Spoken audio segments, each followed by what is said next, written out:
Check 1 2. Check 1 2.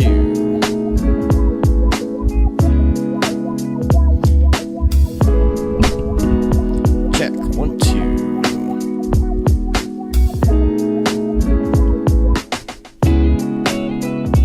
All right. Let's see how the signal's going here.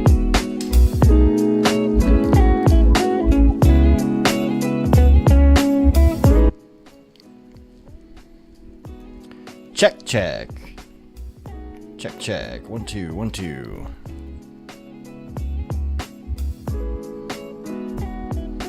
How's that volume, everybody? Let me get my chat going. Sorry.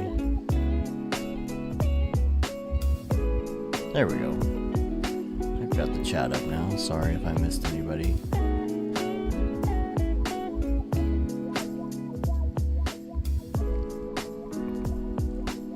That's a good music and voice mix. All right. Yeah, Grant. All right. What's up, everybody? Thanks for tuning in live this afternoon. I am going to continue doing what I've been doing the last few.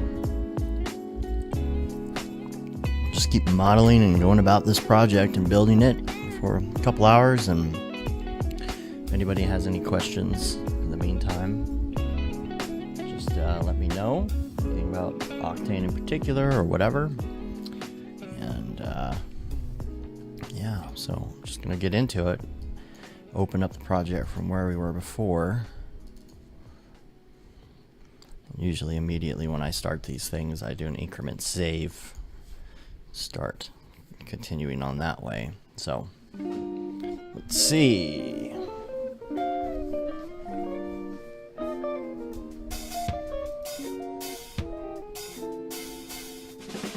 So I was working on this VU meter last time. Let's see what else we need to do with this. I don't even remember. Oh, we were doing this here. So, the screen, the meter, maybe put some screws in there. So, and of course the meter. So, let's do the meter real quick, then we'll do the screws.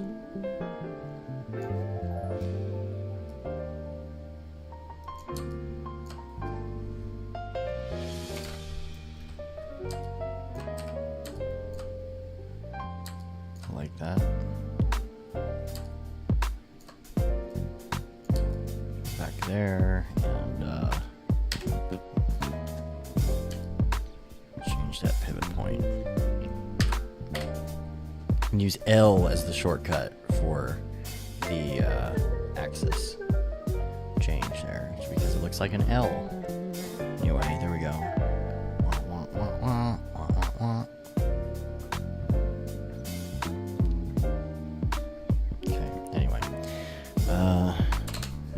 Screws in there. We're going to texture it later. Maybe if I get bored of modeling things, I'll move to some texturing. I like to go back and forth. Tad bit quiet compared to the music. Let me see. Check. Bring that up just a little bit. Check. Oh, don't want to clip. I'll probably never talk that loud though, so I guess I could bring that up. And then a little bit down with the music. All right, Billy. Hopefully I don't have to make a reel this time. That was awful. Let's see. VU meter. What was this? Oh, this is the needle. Oh yeah. Arcade retro romantic in the house. Alright, so I got a VU meter set up. Where am I going to put that? Where was that? Over here? Yeah, so transfer. I love transfer. It's the bomb. However,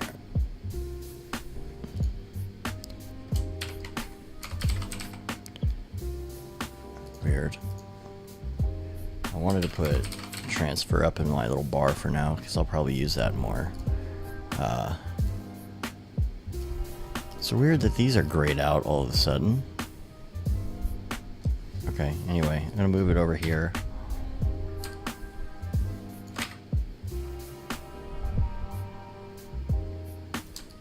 And where's this guy?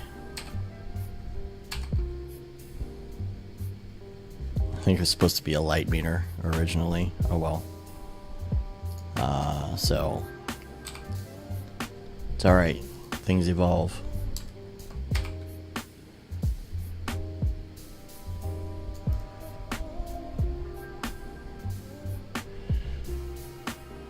Arcade Retro's moving. Nice. Hopefully you got some good internet there so you can watch our streams.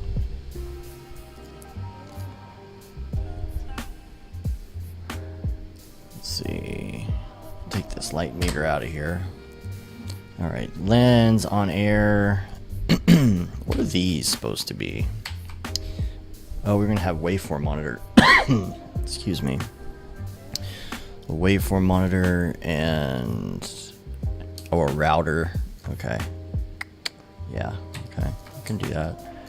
Because those are the only pieces left before we do like the tubing and the wires and stuff. So, I don't think I'm going to do anything too crazy. What I'll probably do is just copy another one of these guys again. Let's see. Monitor. I hope it does help with your creativity. There's something about having a window. It's nice to look out every once in a while. Especially if it's in your office or something.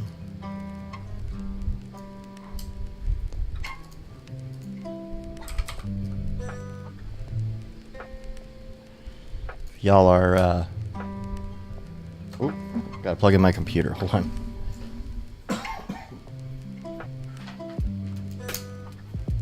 Almost missed that. That wouldn't have been good. Alright. So, if you're watching right now, there's going to be another stream later on tonight as well. And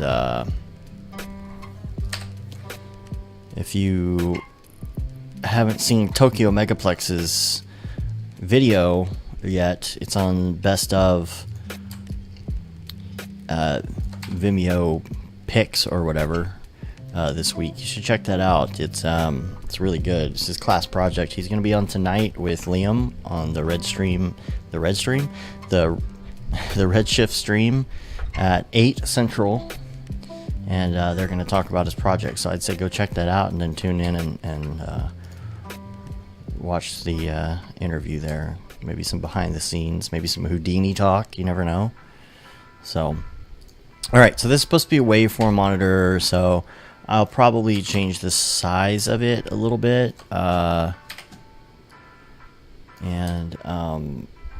One thing that you'll notice, like if I were just to scale this like this, then the sides are going to be all screwed up. So I'm actually going to want to like split this and reconnect it. There's a couple different ways you could do this, but like I'm just going to take this and select all. I'm going to use the line cut. Actually, no. Do I want to use the line cut? No, I don't want to use the line cut. Again, I hate that they separated these tools. Loop path cut. Something like that. Just splitting this up so that I can make it shorter and put it back together, essentially. Loaf .zone. Loaf.zone is his site, so check that out. So I am going to, not ring select, sorry, loop select this guy. I turn off this camera, it's bugging me. There we go.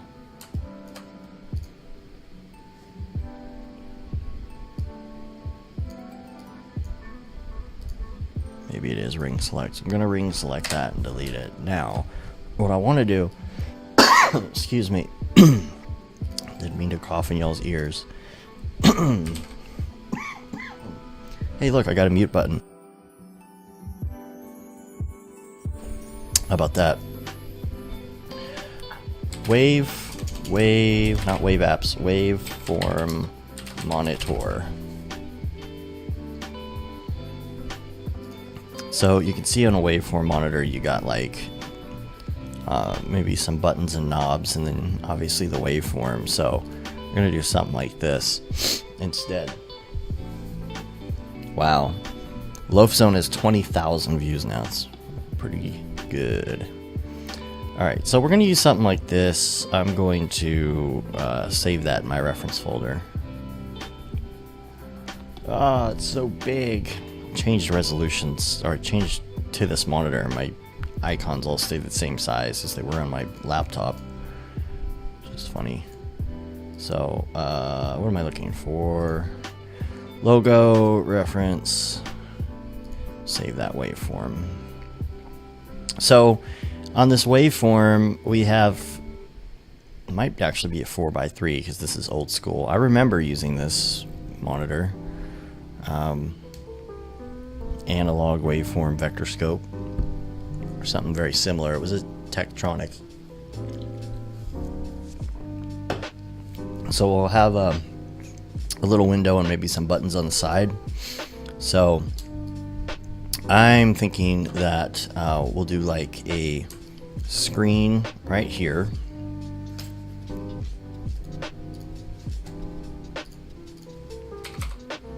Widen it just a little bit.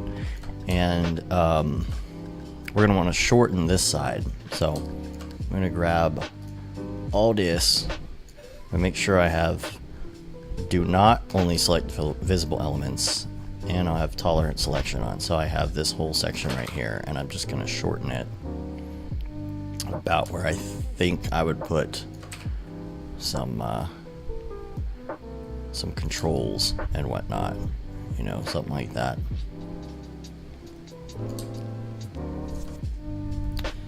And then I'm gonna have to stick them back together.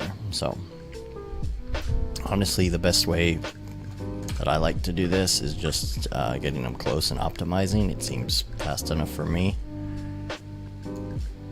So now I should be able to take my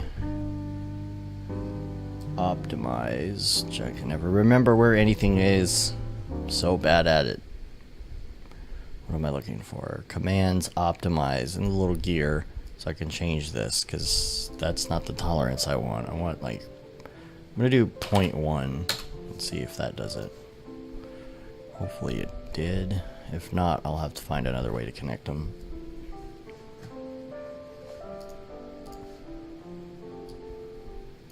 I think we're good.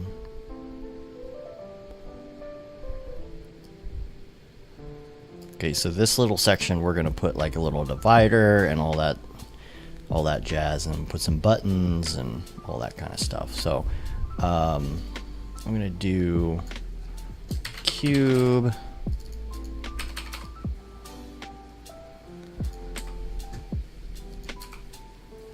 Oh boy.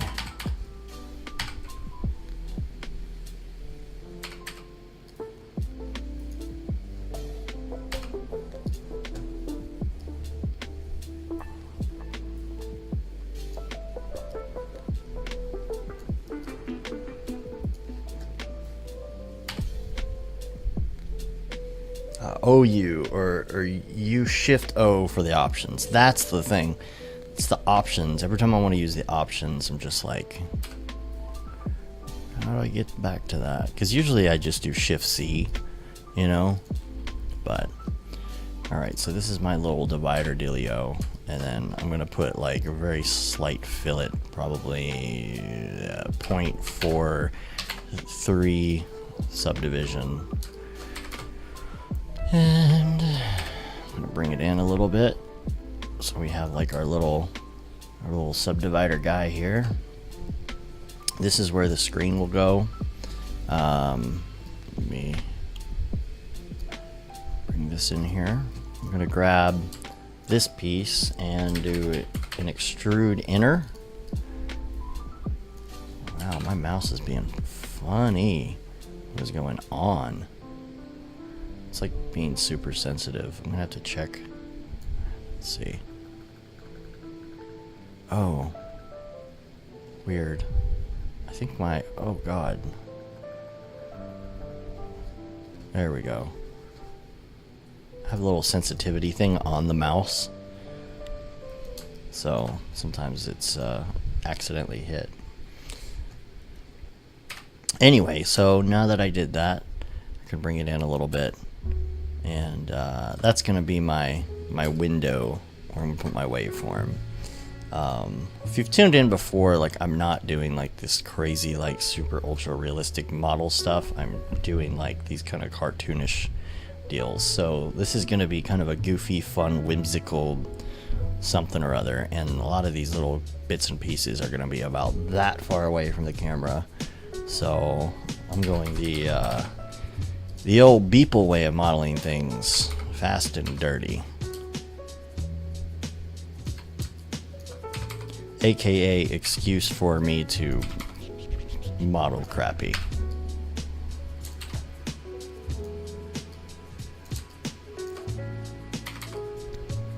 How big do I want my switches? Let's go back and look at this reference. So, okay. I have something like that. So this guy is going to be... Where are you? There we go. This guy is going to be... like that. He's going to be offset a little bit, and hopefully that'll like offset off of the back just a little bit, and that's going to give me kind of a cooler shadow or ambient occlusion going on, allegedly. It's a trick I used to do when I was doing standard render, and I was doing stuff with like letters and like logos and stuff. You know, you would have something against you would extrude somebody's logo. It's against a blank something or other. And let's see if I can show you. I don't know if it does it with like HDRI and ambient occlusion, or if it just does it with lights. I don't know if maybe it just does it with standard render, but I've kind of had it as a practice ever since, because you just get a little bit of shadowing if you just slightly offset something off of a surface instead of intersecting them. We'll see if it does the same thing in Octane. Yeah, see, it does. See, if I put this on here, blow that up a little bit, you can see what goes on there. You got the seam right there. But if I take it slightly off, you get a little bit of that ambient occlusion around the area. And from far away, it just helps. It's mainly like if you're doing like logos and stuff, it helps. I'm gonna make that guy a little smaller, and I'm gonna put fillet on that. I'm gonna do 3 with a radius of 0.5, so it's kind of a nubby nub button. Of course, now I gotta make it a little longer. You know, I like them soft switches, the soft nubby switches. Anybody know what I'm talking about? Like on audio gear, it feels good on the finger.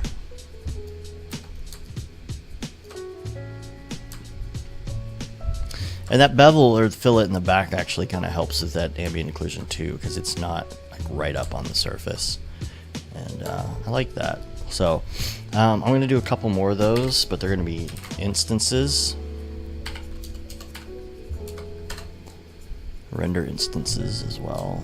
And I'm just going to kind of like arbitrarily put them wherever. I'm holding down control and just dragging down.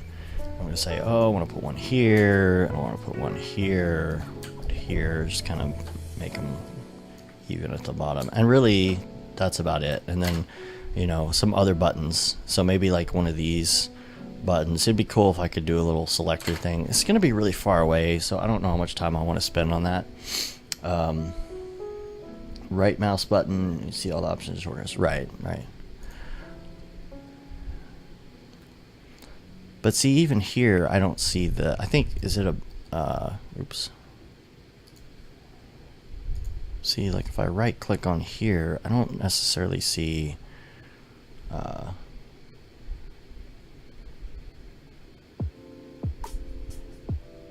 yeah, I don't see. Yawn, by the way. Is it, wait, oh, I thought that was Yawn. That's not Yawn. That's Jan. When I saw Jan's name for the first time, I was like, oh, it's Jan. Is it Yawn or Jan? Oh, when you're in point mode or polygon mode. Okay, cool. Sweet. Man, but Shift C is like my favorite thing ever, by the by. Alright, so I'm going to... It's not like I don't know about some of these. I'm just such a creature of habit. I'm like, no, I must use Shift C all the time. Because, you know, you got the M, O, like all that stuff. And like, you know, like I know this menu exists. Why don't I ever use it? I don't know. I'm silly.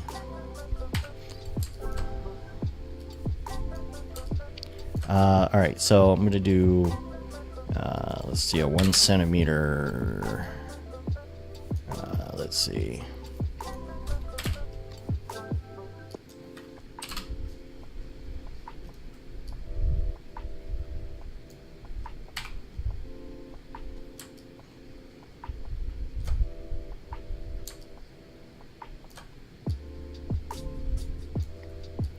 Now, Jan, are you... You're a Redshift person, right? I got that right, or am I thinking of somebody else?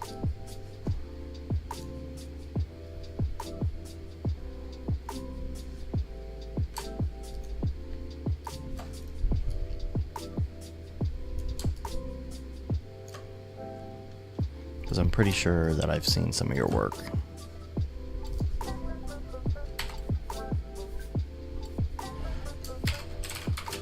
I'm going to instance this as well.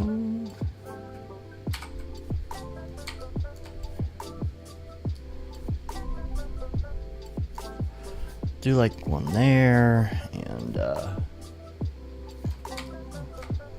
couple down here.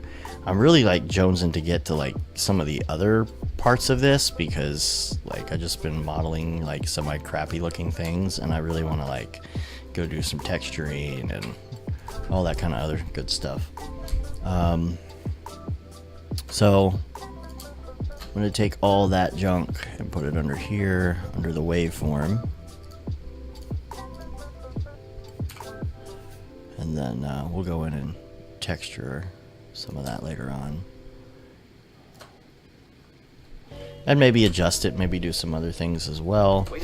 Now I want to do a router over in this general region, and I'm thinking a router is going to be more of a, just kind of a, I won't pull it out as, give it as much depth as a real router would have, but you know, we might do some blinky lights and such, just like you have all of these things connecting with it. And so I'm going to fill it that 0.5 and 3. Again, I don't like to put too many segments on things because polys add up really quick. So I might put this here, bring the waveform up, just kind of freeform laying some stuff out here. And then like these 3 things, I don't know, I'm just gonna have some generic lights and stuff. And then make that a little less, yeah, okay. So what I'm going to do here is divide this up. I'm going to extrude inner. See, this is when I should do it. You know, I can right click, I can hit, is extrude inner under this menu? W. So it would be MW for that. See, it's so hard to get used to. I'd rather just like Shift C and type extrude enter. And a lot of times I just, something I'm using a lot, I'll just drag up to the top, like transfer, you know. And then it all resets when you, unless you save it, it all resets. And I kind of like that. Oh, it's just I? Really? Billy's always teaching me stuff on the shortcuts. Well, that's easy. I guess a lot of people use that if you make it like just a letter. Wow, there you go. Freaking sweet. I know L. I do know L. I use L. What else do I want to do?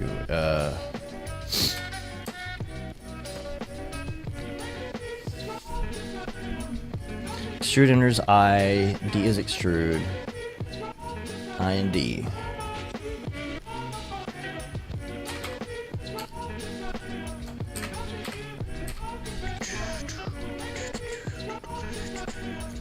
So I'm sectioning this little guy off right here, and then I'm gonna do some additional holes. Again, I can't remember the name of the tool every time. Okay, I think plane cut. Is it plane cut? Yeah, that has the number of cuts in it. I want to put like maybe 20 might be too many cuts, but I want to do what am I doing wrong here? Where is plane mode? Local? Maybe I have the wrong tool. I should see the cuts, right? Oh, spacing. Derp.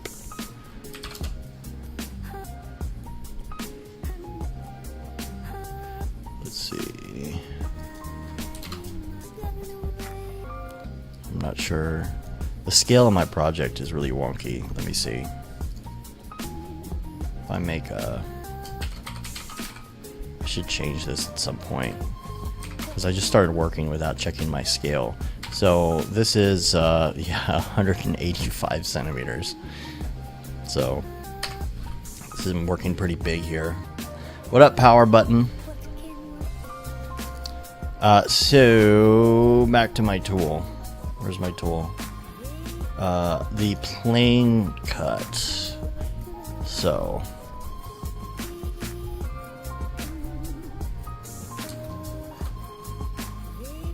there we go. There we go. Okay, so I'm going to say I want about 10 centimeters. That seems right.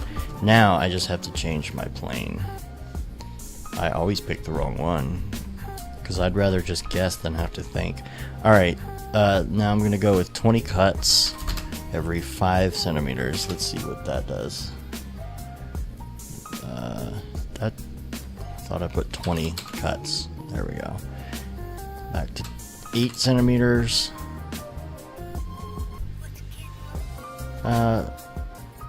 Okay, I like the spacing, but I'm gonna go with 15.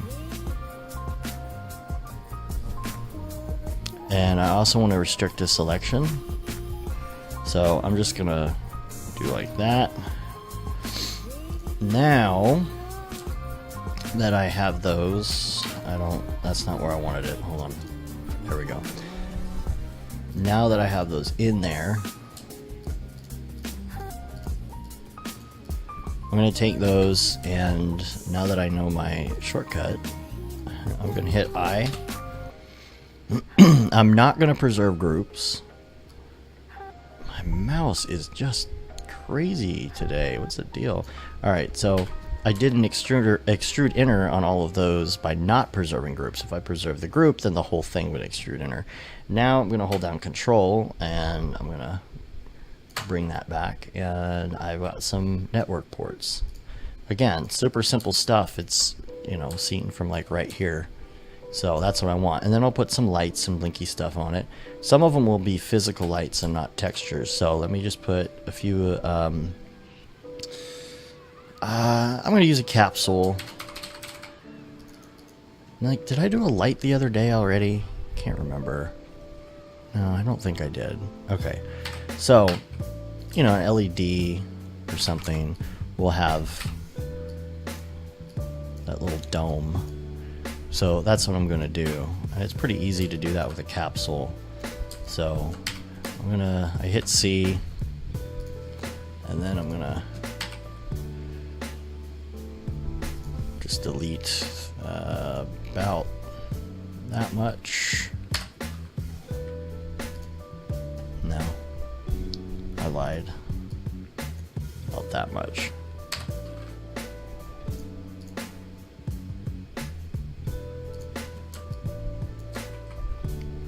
Now see, there's points in here. So see, this hasn't been optimized, and dang it, I don't remember the optimize again. So it's M. What is it? Optimize. Of course, it's already off the screen. I don't see it anymore. I know you told it to me. See, I already forgot. I have to come up with a way to remember these. What up, Slabo? What up, Cinema 4D?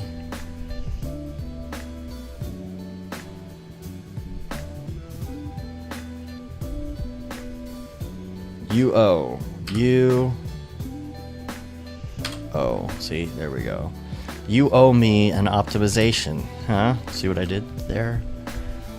Anyway, the other thing is, you can see that, not that it really matters on something so insignificant as this, but I'm going to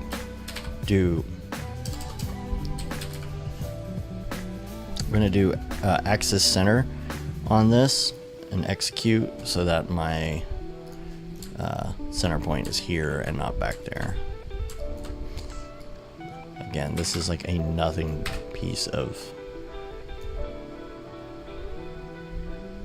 a video smile channel with tutorials. I haven't heard of it.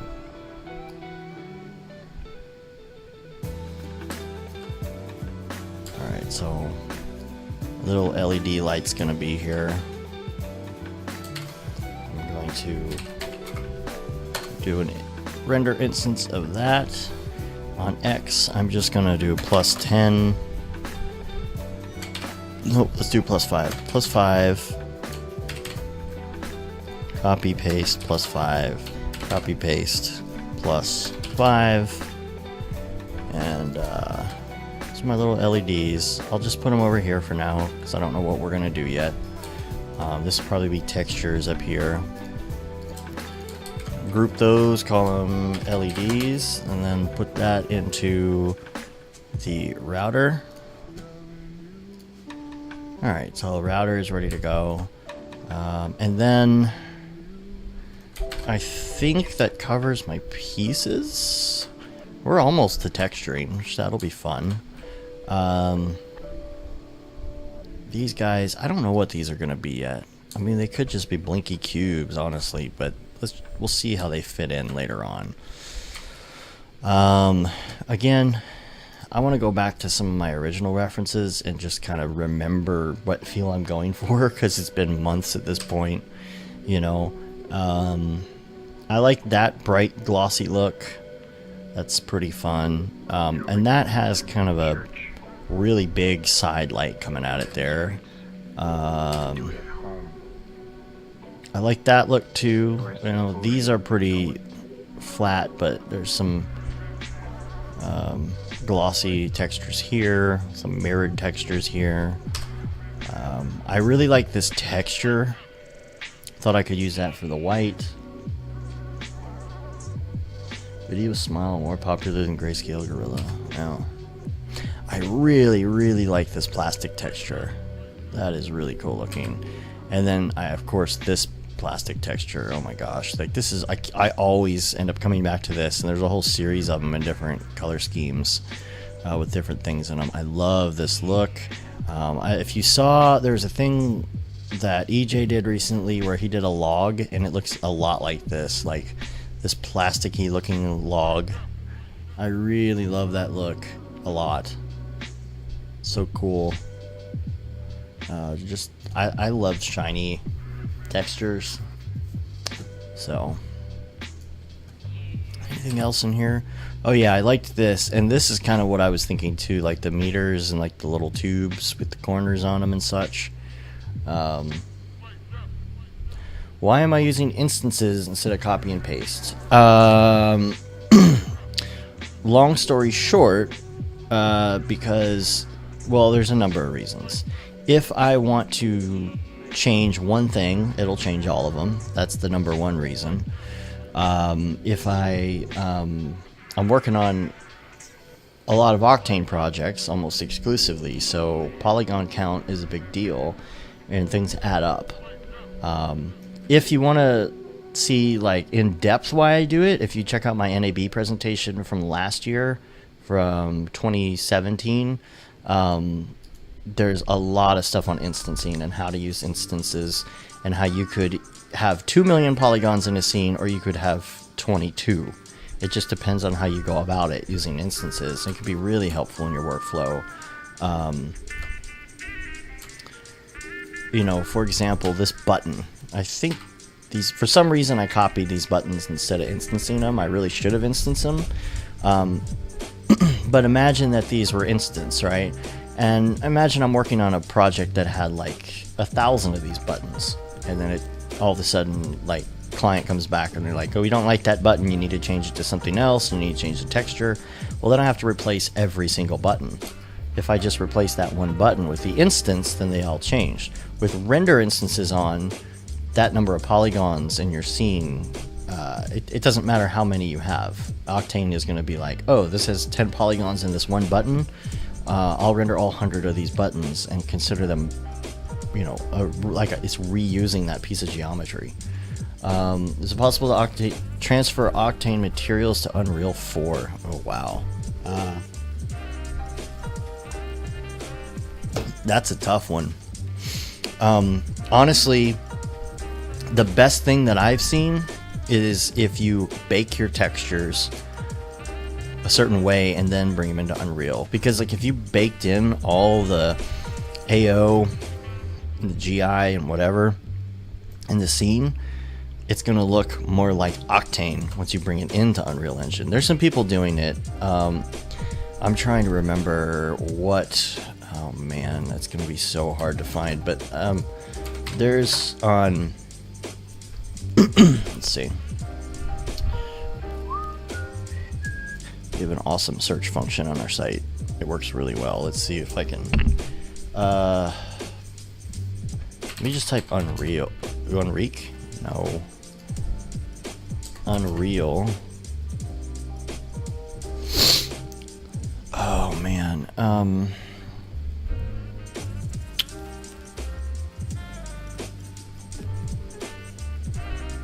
Real-time ray tracing. It might be... Oh man, that's gonna be so hard to find. Unreal, let's see. Virtual set. It's gonna be so hard to find. I wish I could... These people basically, you'll have to Google it. How to bake Octane textures. Wow, that would make a good tutorial, I'll just say that. You can bake everything out and bring them back in, and these people did this with a virtual set. They made everything in Octane, but then they baked it and they brought it into Unreal, and then they were doing like a motion tracked virtual set, and a person in real time. Super popular, and I wish I could remember what it was called. There was a company that was doing it. Man.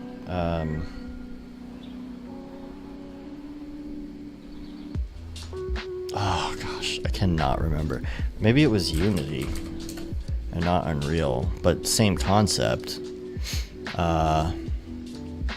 It was a pretty recent episode, maybe in the 120s, somewhere in there. If I find it, I'll hit you up on YouTube. Anyway, let's see. All right, I think I'm going to start doing the piping on this. I think that's probably the next step. So you're gonna have some straight pipes, you're gonna have some curved pipes, and I'm gonna start with the straight pipes because that is just easier. And I want to, what up, sensitive cube? I want to have a very slight thickness to this.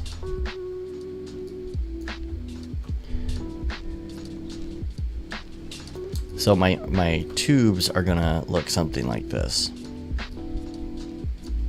So they have a bit of thickness going on right there, right? Because my plastic I don't think is gonna look right if I just did straight cylinder with no inside to it. So and I'm gonna need to use this as a reference as well, because I'm gonna try and rebuild this tube to do the curves and junk, and you can't just use a cylinder. So I need to take note of what these measurements are so that they look the same whenever I connect them together. So if I go to the front view right here, this is going to be my start for a straight pipe, and then I'm going to actually kind of try and rein in the look of it too, and mainly that's because I want to have the look right before I do all of them and then realize that they're all wrong. So like from far away, that's pretty good. I'm thinking about the size of the other stuff. That's probably a good size for all of them. So I don't know exactly what look I'm going to do here yet, but I'm going to kind of approximate it. We were looking at that other stuff where you could see pieces that were being lit kind of from the left side. I'm gonna turn off the reference for a minute, and so this right here, this is the wall, so this is where everything's gonna be on this wall, and I've got this set, but I don't have my depth set correctly. I think what I'm going to do, I'm going to make it just slightly smaller, just so these fit together a little bit better.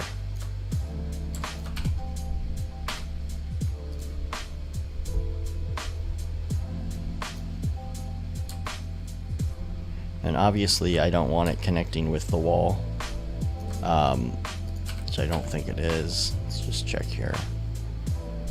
So this is the wall, that's the pipe, so that's good. This guy is gonna have to come back. I don't like that access point there, so what I'm gonna do is, that's what I want. I'm gonna do Shift C, I'm gonna type center parent 2, and then I'm gonna do that one more time. Center parent 2. I'm probably going to use that more today, so I'm going to put that up here. Bam. So now my router is nice and centered there.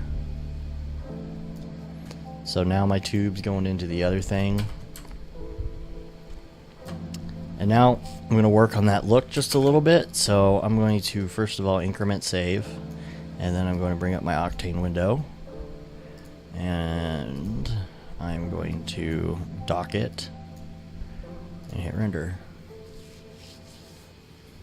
Now we get to go into some actual Octane stuff after like the 4th stream, which is great. I haven't done anything really with the environment, and so I need to find it first of all. I'm going to make a new null that I'm going to call environment. So right now all I have in here is a basic sky, and that's it, with just like a generic deal on it. And I don't think I actually want any HDRI, I just want a color. So I also have the Brograph quick sky in here, which that's going to come out because now I just want the base color and I don't really care. And this base color is really only going to serve as a generic fill. So it's probably going to come down. In fact, what I like to do is to go in and change it. Instead of an RGB spectrum, I just like to do a float texture, because I just want to change this black and white value and just change how light or dark it is in combination with the lighting that I'm using. So I'm going to go back to this top view, and I'm going to do an area light. And this is fun because you get to like digital DP a little bit, like David Ariev does. Yeah.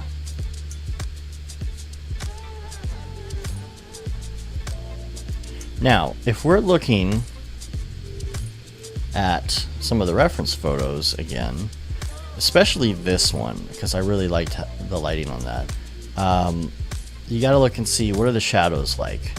This is obviously a really big light, but you know, how hard are these shadows? And in this case, they're soft, but they're not that soft. And there's also the issue of scene scale that I have not addressed. So we may have to adjust that a little bit. Now, you've got your power here. And the thing about these lights, I'm bringing it way up so you can just see this. The thing about these lights is if they're undo. If I scale, what you're gonna see, if I bring this way up, and I do not like surface brightness being checked ever. I'm not a fan. Okay, so I'll bring my power up, and let's say 6,000, and look at the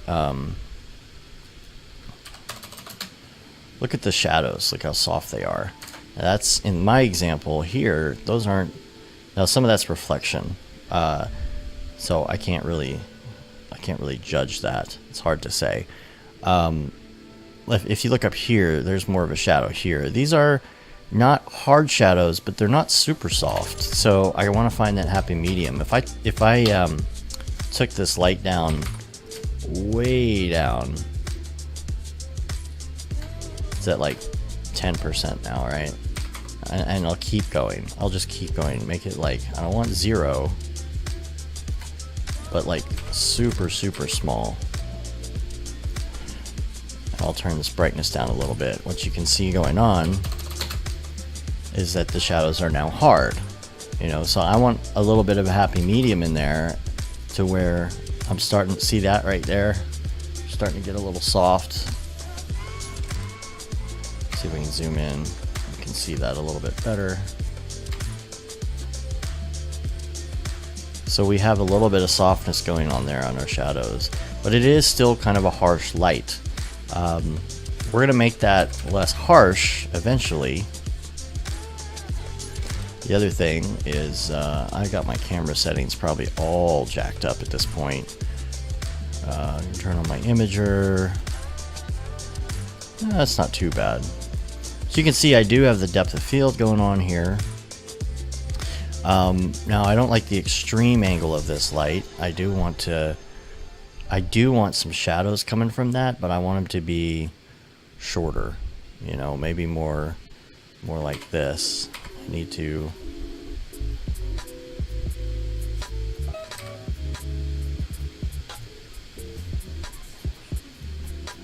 maybe do like that. So I want those shadows a little bit. Now they're, I don't know, they're not as soft as I would like them yet. I'm gonna make this a little bit bigger. So see, now they're softer. Alright, so now I'm gonna bring up my power.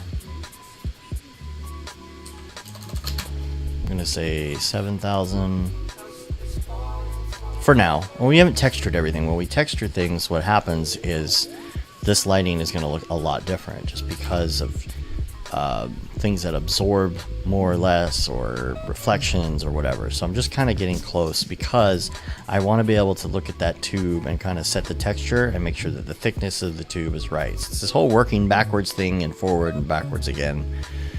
So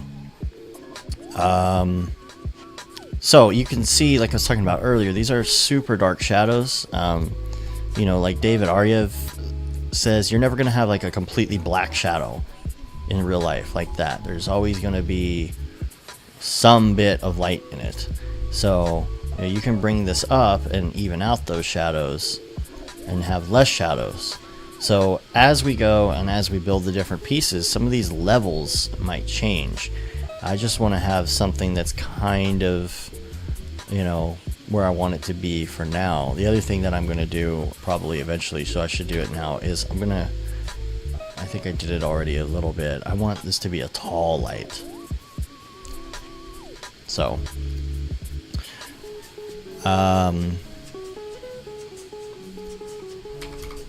so we got these soft shadows going on here.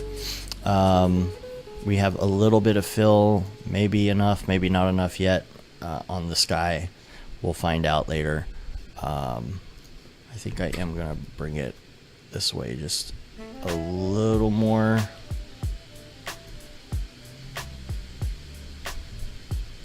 Trying to find a happy medium on my shadows. And then I'm going to bring it up as well. I have my angled shadows. I don't want it to be completely to the right.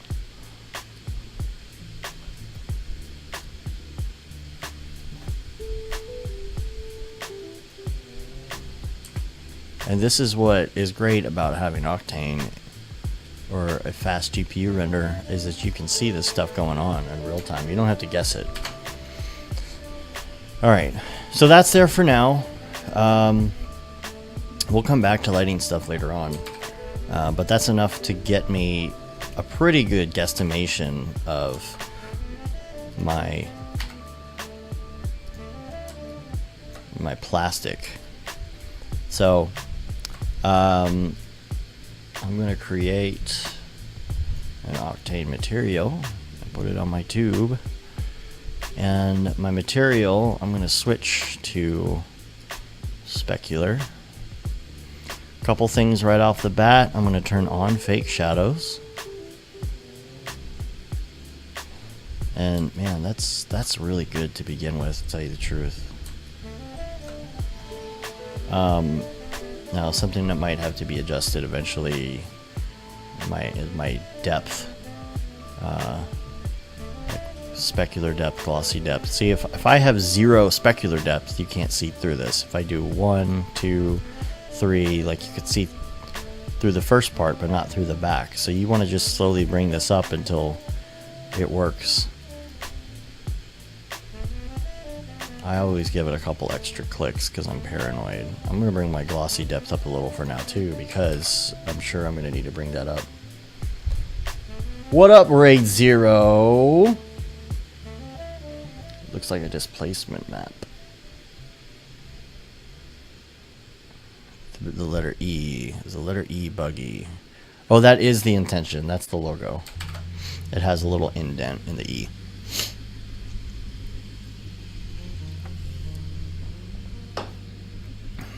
Alright, so I like this.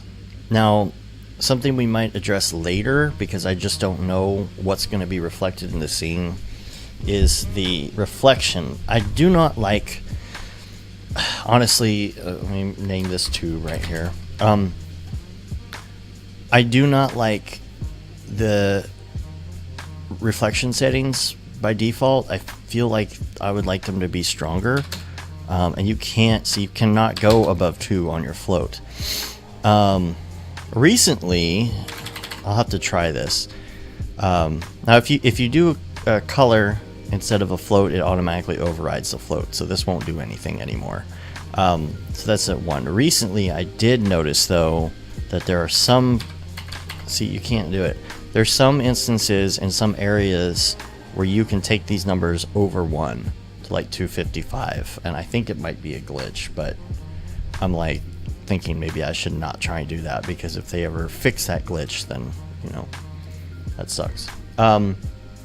What I do, and I try to remember who I learned this from. I want to say it was Raphael Rao who said you go in and you create another Octane material that is a glossy material, and then you give it an index of 1 so it's mirrored. Then you take a shader, Octane mixed material, and you put the two together in order to up the reflection in a piece of plastic. See what it does there? You have to mix. So if I go left, that's mirrored, and if I go right, that's my tube material. So you can get a little bit more shininess out of it. And then there's more to it than that. I'll have to look and see how he did it, but you know, I like having extra shininess on something like this. I want to say maybe bring down the opacity or whatever. But see, look at the reflection I'm getting on that. If I put the tube back in, then I don't have as much reflection here. You can see the light, but that's definitely a helpful little tip I got from him on the interwebs. See, now you can see all this reflection in here. I'm not going to do it now just because I don't know if I even need it, honestly. So put the tube back in.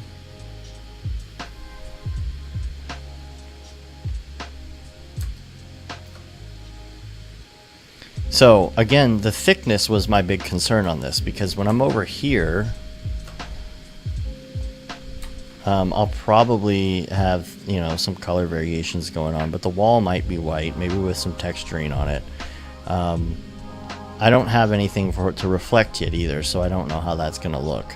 But I don't think really anything is going to be like perfectly white as far as like a plastic or something. It might not be a color, but it might be a little darker.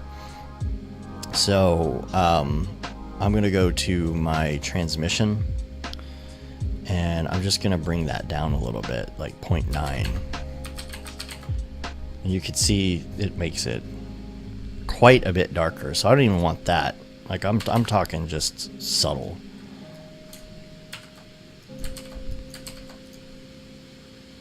Like that. Now the other thing is, again, we're talking about thickness, and this is why I wanted thickness, and not just to do like, you know, take a cylinder and just take the caps off of it, because it looks different.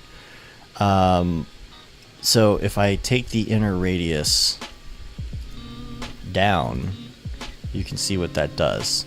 See those edges? See, now this looks more like a tube. Bring it up just slightly, maybe to 7.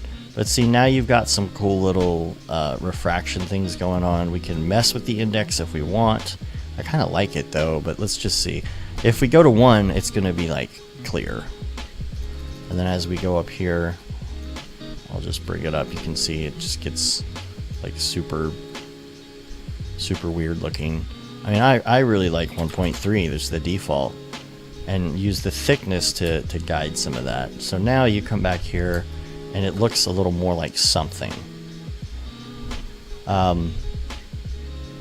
Another deal we'll have to probably deal with later, if it can be seen, is the fact that, you know, there's no holes in any of these objects. And RAID 0, yes, blend materials. Blend materials is something I haven't even gotten into yet because I'm still a little iffy on the fence with 3.08. And I'm finishing projects right now that are on 307, and I got enough headaches as it is. So I like how the tube's looking, and I think what I would like to do on the edge of the tubes is do like little rubbery things. I'll just kind of bring it out a little bit more. So I'm going to take a torus and I'm going to transfer it here. It's going to be -Z.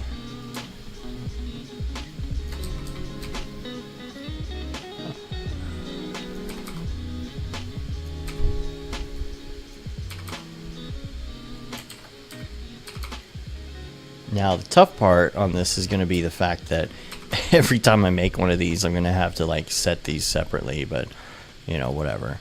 So I'm going to do like a 0.3. Oh, sorry. Now I need the pipe radius to be, say, 1. I like that. That's not bad. I feel like if it intersects a little, no big deal. NBD. Pull it off just slightly, like I was talking about earlier. You pull it off the wall a little, and you get more AO.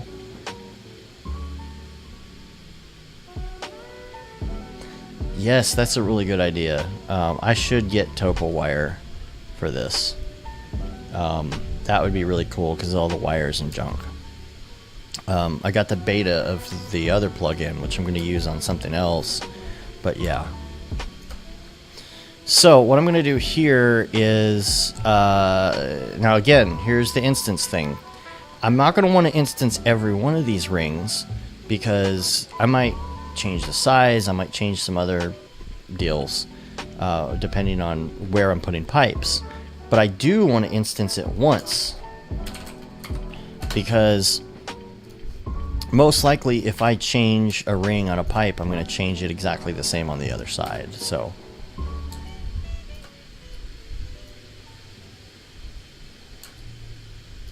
see, now that feels more like something. I'm going to have to cut holes later on in the objects, but we'll wait because you never know. Not only do bools suck, but you never know, you know, what you're going to have to move around and junk. I kind of feel like I want to do the rubber on this right now. So this rubber is going to be a glossy material. It is going to be black for the most part. We're going to come back to that. The roughness I'm going to bring way up. This is like super rubbery. The specular I have up. I'm also going to bring up the index because I want to have a lot of that like reflective blur going on. Now I'm going to back off the specular because it's a little too shiny. It might be a little too much on the index, but rubber almost has like this. It's not black. It's not black. It's just slightly lighter than that, almost gray, very rough. I'm gonna do 0.01 in all of these channels and just bring it up a little bit. See how it looks. I put it on the wrong thing. Actually, what does it look like on here? See, now in that scene, not as rubbery as I'd like. That might change later, but you know, I'm gonna bring the specular all the way back up and the index up. Okay, I'm liking that. Now, it doesn't go on there anyway, but that helped me see it better. Now I'm gonna put it on the initial one, and then it puts it on both. See, I really like how that looks. Now, if I want to really get creative, I can get in there and maybe put some slight bump on that, but honestly, that's going to be so far away, and no one's going to notice, and it just may end up creating noise in the scene. I do want to bring my segments up just a little bit. I'm not too comfortable with 18 there, but you can see now I've got a pipe. And then what's going to go in there?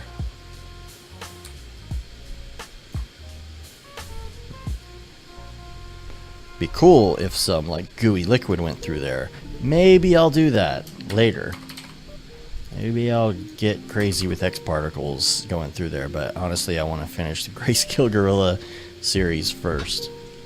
Now, it's going to be hard to judge putting a ball in there because of the visually at least, because of the refraction. So I go to my tube and I look and see how big is the inner radius, 7 centimeters. So that means I'm going to make my ball like 6.8 centimeters, and I'm going to give it 50 segments. Sure, why not? We may change these later, but I'm going to put like a nice, bright, colorful, glossy ball in there. Totally like Grayscale Gorilla style. I'm thinking of maybe a pinkish, like a bright pinkish deal, and maybe 2 on my index. Yeah. Let's put that on my sphere. Shiny! It's a little too shiny right now. It's just showing a little too much reflection. But I don't know what my ultimate reflection is going to be up in here, so...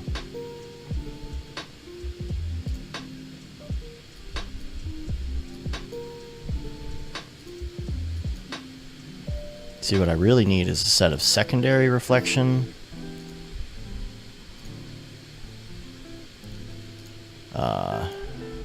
You know, I might do that eventually.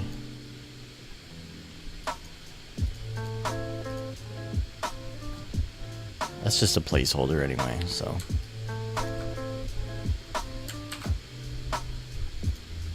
It's not pink enough.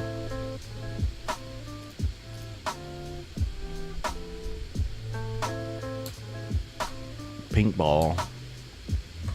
Yeah, see, all this stuff is picking up that light a little way too harsh, so that lighting is probably going to change anyway. Water cooling. It's for GSG? No, no, I was saying shiny balls. That's for GSG. For Grayscale Gorilla. All about the shiny balls.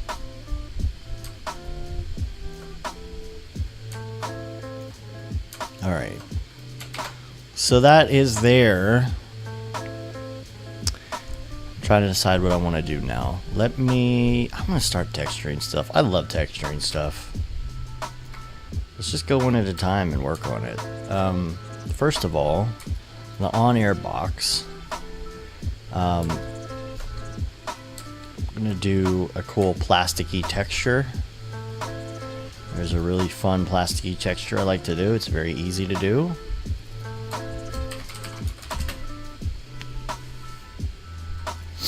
And I'm going to do a glossy with a diffuse black.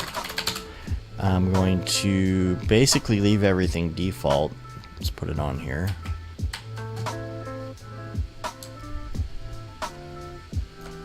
Now, it needs some roughness, but what's going to happen is I'm going to put bump on it, and it's automatically going to get some roughness.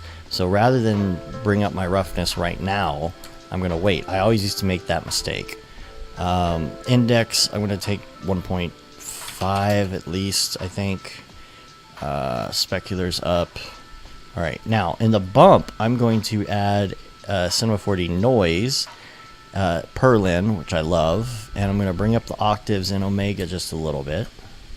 This might be kind of hard to see. Not to mention that my plastic needs to be more than just like absolute black. So I'm going to do 0.1 across the board. That's going to be too high, but maybe you can see what's going on here.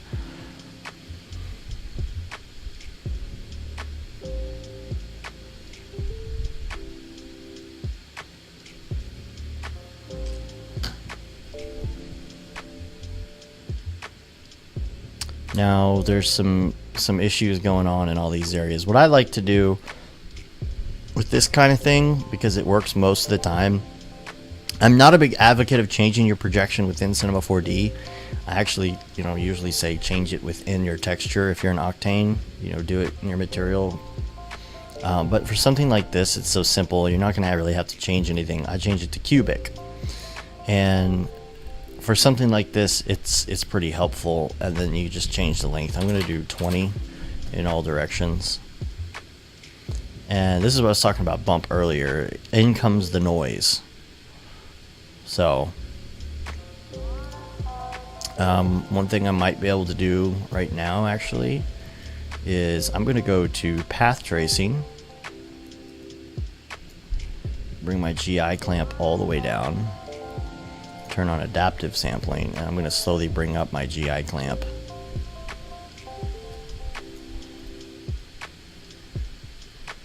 Let's see if I can maybe get rid of some of that noise, but I don't see it making that much of a difference, honestly.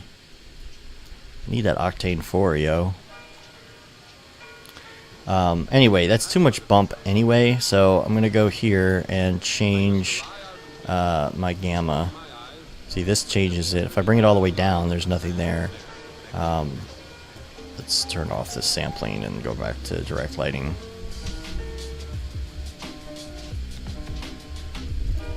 Alright, bring the gamma back up until I'm starting to see that bump in there.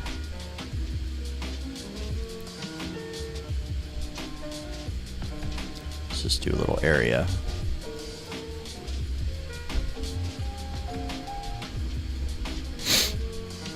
Bumping down the bump, bumping down the bump. And I'm going to go up on the octaves even more. And the omega. I'm going to exaggerate it just a little bit more because we're going to be really far away. In fact, I may bring the omega and stuff back down because you're not going to see that.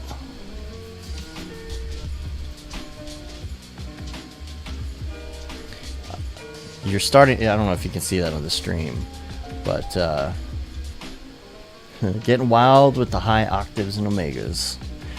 You can see it a little bit here. It's hard to see on the stream, I'm sure, but it's starting to show through a little bit. It's a little lighter probably on the stream.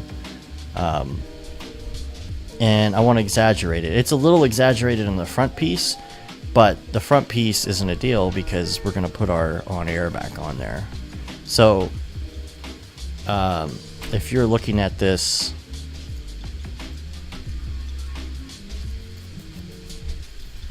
there we go, up close, you can see what that's doing. I'm going to let that render.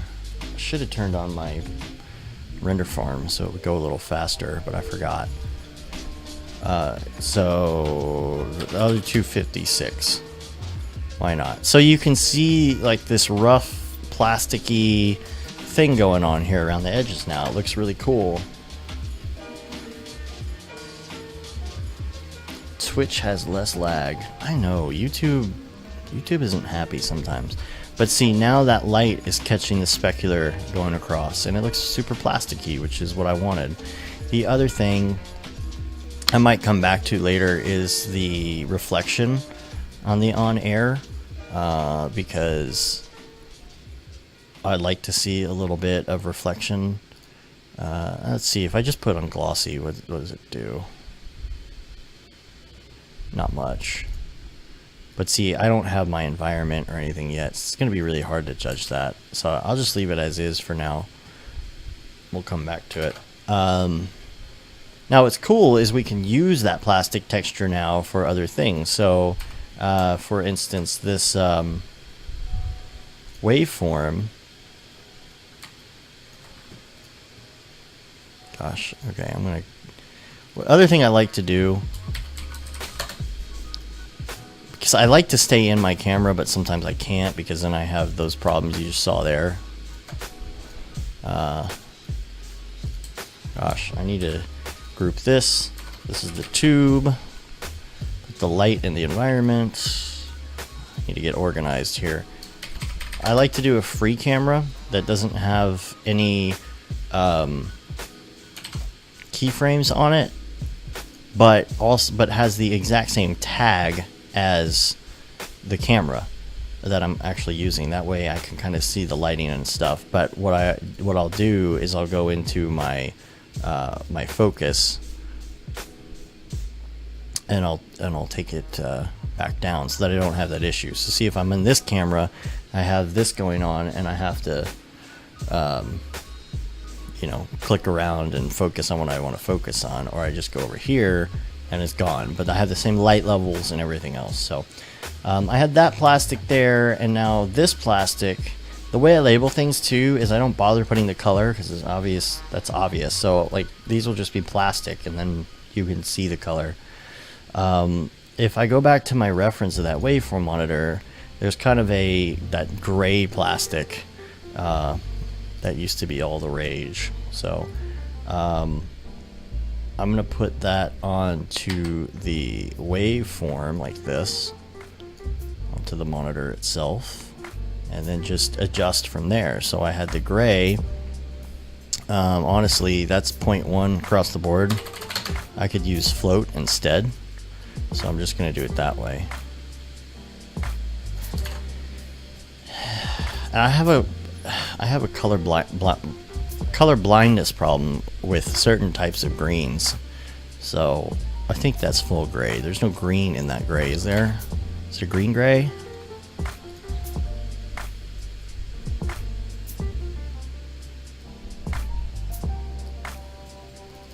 I'm gonna do 0.4 float. So, you know, we may have reflection issues later on with these, but what's cool is if they're all the same, I can just select them all and I can go in and say, okay, bring down the index or specular or change the bump or whatever. But if we're straight on, let me go back to my other camera here. This one now needs to be refocused. There we go. That's what we're going for. And it looks like some of this has to be repositioned too. So we will revisit that when the time comes. Because we just don't know what the reflections and the lighting are going to be.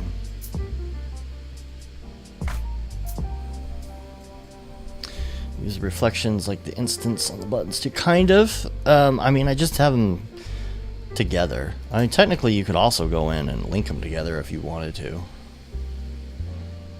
Going to bed. Have a good one.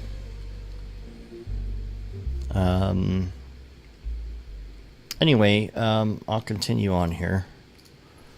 You know, it's just, that's kind of why I like to texture as I go sometimes, just to kind of get it kind of there, and then I go back and I work on adjustments later on. So I'm gonna do that. Now these buttons, we were talking about the soft buttons earlier.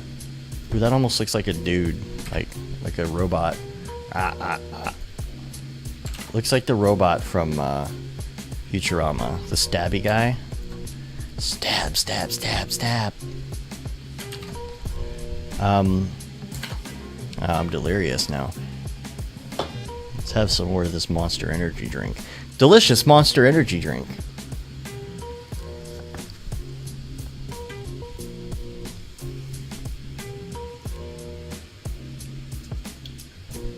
See you later. Not Bender, the stabby robot. You know. Okay, I'm gonna find him.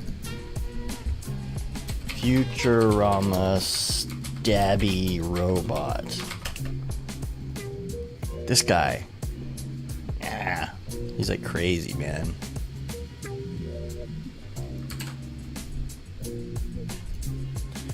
Alright, so these knobs, here's a great example.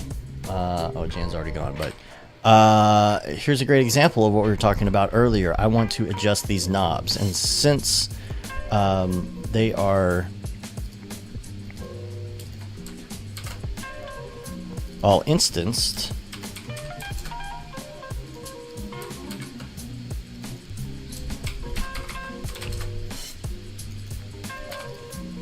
see.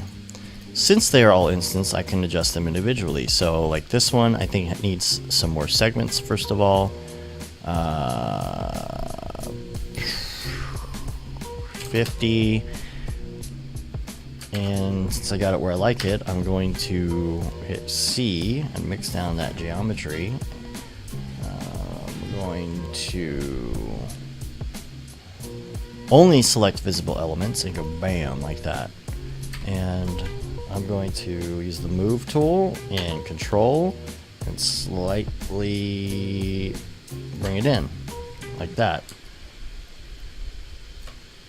And since this is a soft knob, I'm going to put two materials on this.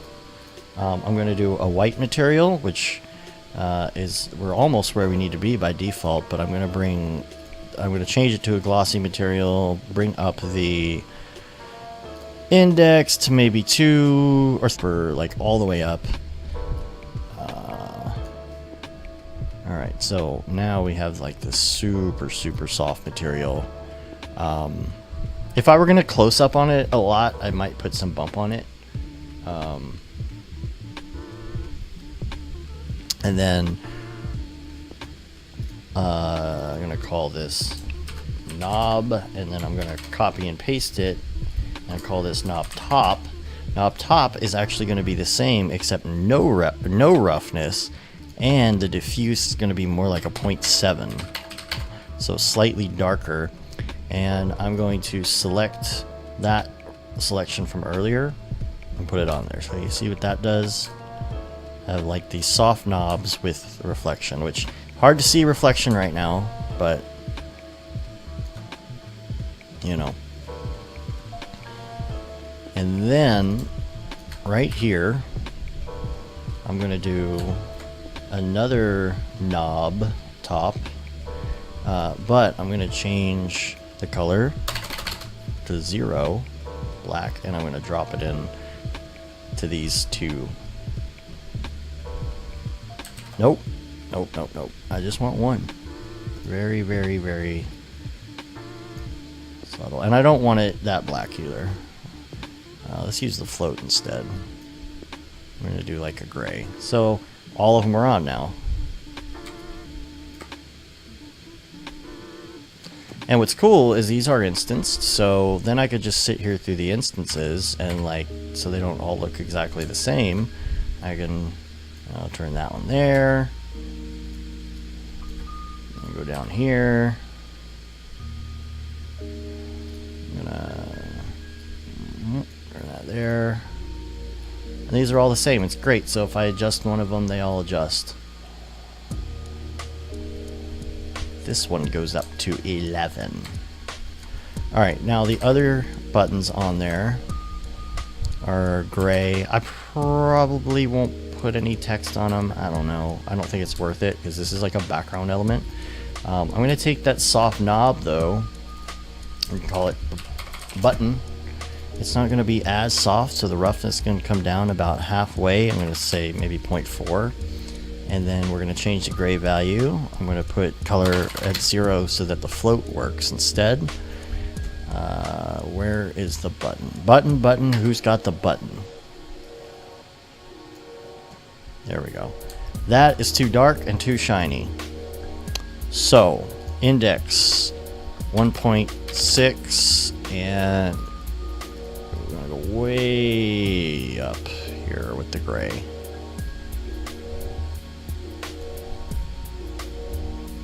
That's not bad. Same thing's going to apply here. I'm going to hit C, and I'm going to bring it in just a little bit. My button is going to be button top, and then I'm going to drag that in here. And same deal, I'm going to go to index, let's see, 1.3, roughness 0. There's reflection in there, there's just nothing to reflect yet. So again, another thing we'll come back and address later if it becomes an issue. But it's all instanced, and there we go. Next thing, that is cool how fast stuff can get done. I know RAID 0, you've seen my my deal from NAB last year, so you know how the instances can be. Alright. I'm having fun, so I'm going to keep going. Except I can't go past 8 o'clock because then it's time for RAID 0, and not RAID 0. Did I scare you? It's time for Liam and Tokyo Megaplex to talk. So, I want a waveform. Oh, hello, Stabby.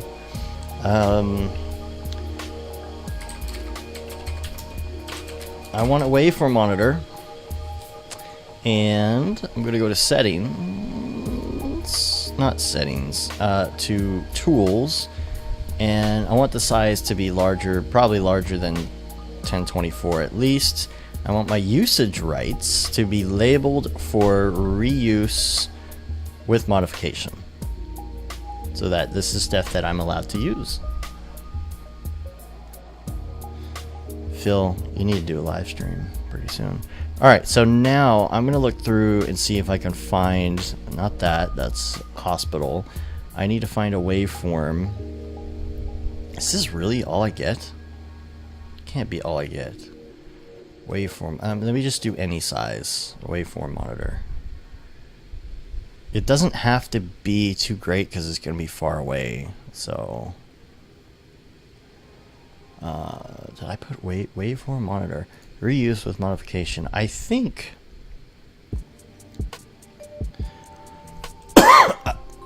Sorry.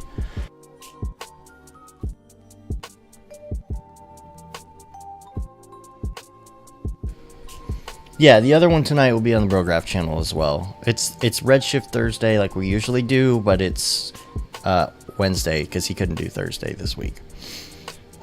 So that'll be at 8 Central. I think I could do labeled for non-commercial use with modification because I'm not using this for anything commercial. I'm just going to go with that. This is ham radio stuff. I just want a good waveform. Don't make me buy one, and don't make me recreate one. Come on. I'll take what I can get. This is the zoomed in one. I don't want that. I'm going to do waveform vector scope. Maybe I'll have better luck. That is not very good luck.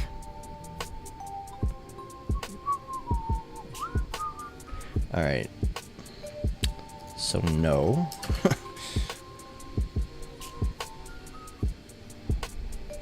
Oh wait, why did that change? Wait, oh, I just put waveform. Meh. Monitor. Alright, well, we're just gonna go with this one then. It's gonna be far enough away. We can work with that. And I don't even have to Photoshop this thing. Let me show you this. Save image as. Do. Ain't nobody got time for that.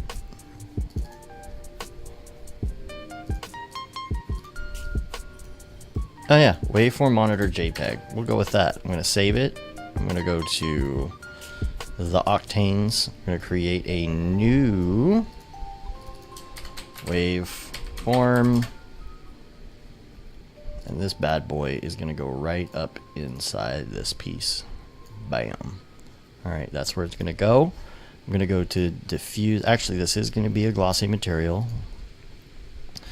Under texture, C4D, Octane, image texture, click in there. And then it's already in my relative path, so I'm just gonna paste waveform monitor JPEG, bam. Alright, now we do a little adjustment. So, this is all done inside of the texture itself. It's not done on the tags, so if I go to my transform, man, that's almost perfect the way that it fits. I might change the size just a little bit and fudge it just a little bit.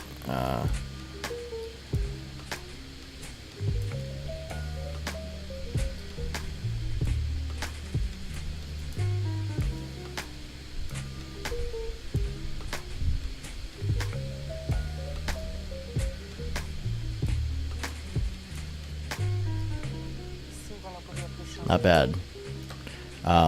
What I also want to do though is I want to color correct this a little bit. So I'm going to C4D Octane color correction, and it adds that texture into a color correction node. And see, you can do stuff like change the gamma and stuff. I'm just saturate it out a little bit more.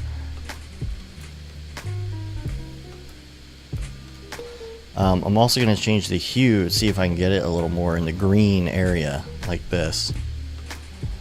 And now that I have it there, let's see if I can bring down the brightness, if that helps. Yeah. So, there we go.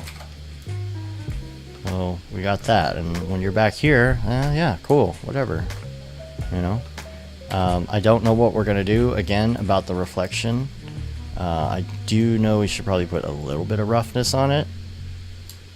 But again, all of that is going to depend on what it looks like at the end. Did I lose my audio? Oh no, I didn't. Okay. Yeah, I can already tell you a lot of this bump stuff is going to have to change. Look at all that mess. But I will say, let me select both tags so this affects both of them. In my camera settings, I need to already, from the get-go, I need to turn up my highlight compression. I'm going to go about 0.8. My hot pixel removal, 0.8. See, if I bring my hot pixel removal all the way, let's see, let me show some hot pixels here. That area right there. Now watch if I change the hot pixel. I believe we'll see the difference. It's hard to see, but it will clean up a lot of that stuff. Now if I come back out here and I let it render for a second.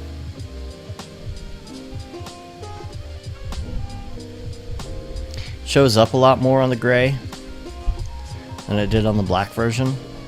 The easy way to fix that, just go into your plastic and change your gamma so it's less intense of a bump.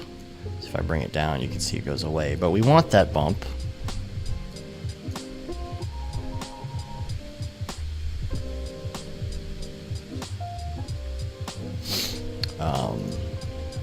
You don't want to have your hot pixel removal too intense, because then it starts softening the picture as well. I'm also going to bring the specular down a little bit and see if I bring it all the way down, see what that does there. So the other thing is, once you have this where you want it, I'm kind of getting ahead of myself on the texturing, but if you bring up the roughness, it's going to get rid of some of that. It's going to smooth it out. See what it did? I still want to have enough so I can see it's a little bumpy, like there's actually a texture going on.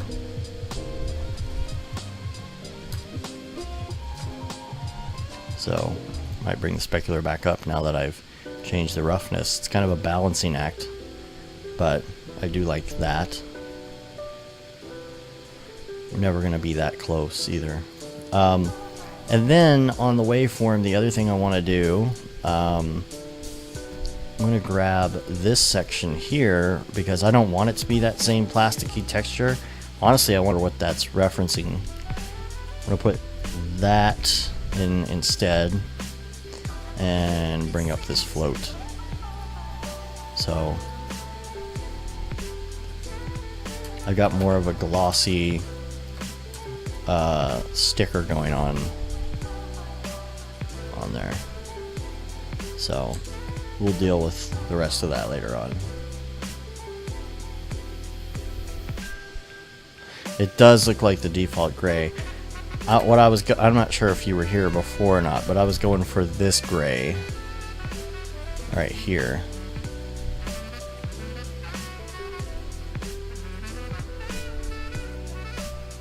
Which might be a little bit darker. What do you think?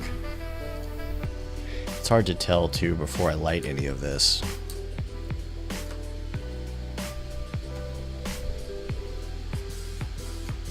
So instead of like default gray, it's more of a After Effects gray, right? Let's see. Plastic. Bring it down a little bit. Is that better?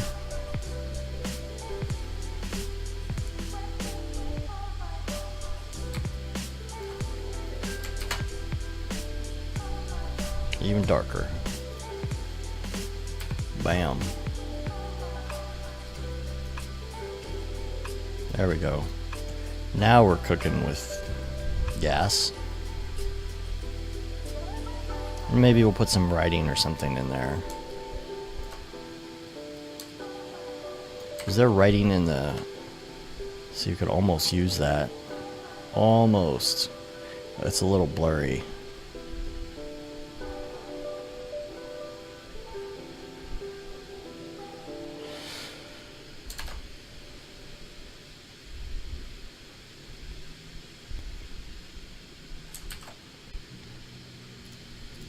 got ahead of myself with the tubing. I didn't do any more of the tubing. But I like texturing things. I'm going to go texture this, and then I'll go back to the tubing. This is one I got before. And we could probably just use this, honestly. Oh, what I didn't do is I didn't put the screws in it. Forgot about that.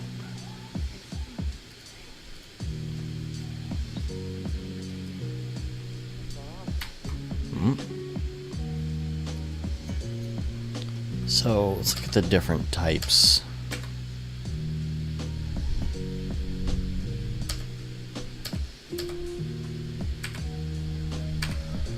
I think I might go with this.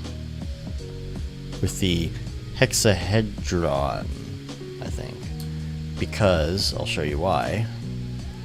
If I turn that into geometry,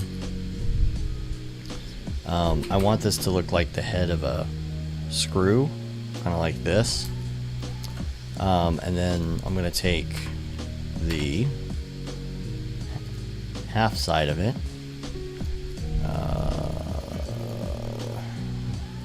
select visible elements. I wish this was worded differently. Not only select visible elements, but select visible elements. Because you could say turn that off or on. It just sounds funny. I don't know. I'm weird. Alright. I did the wrong side. Alright. So that is my screw. And then I'm going to take my selection tool.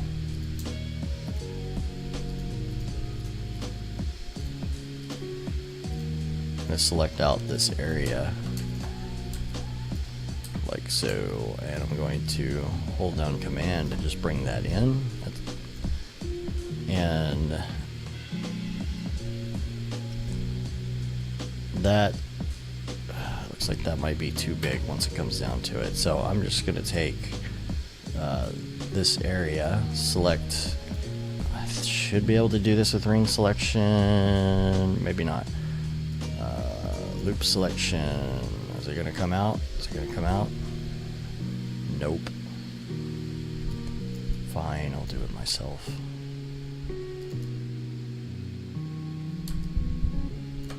Actually, wait, can I do a... Let's do it this way.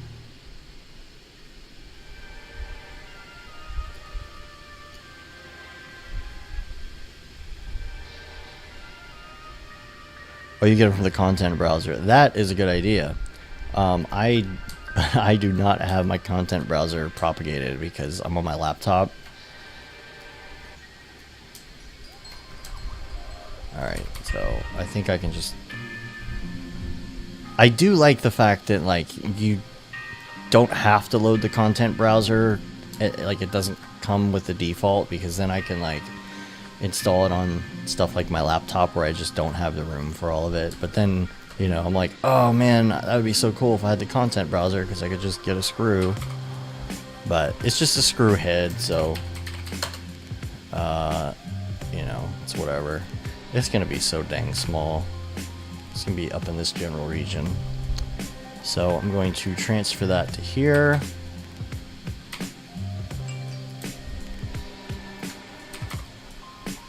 Oops.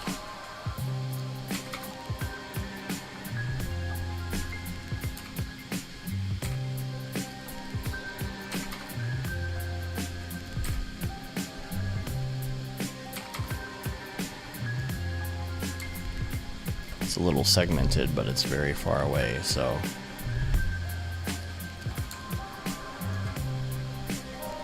And then instance the crap out of it.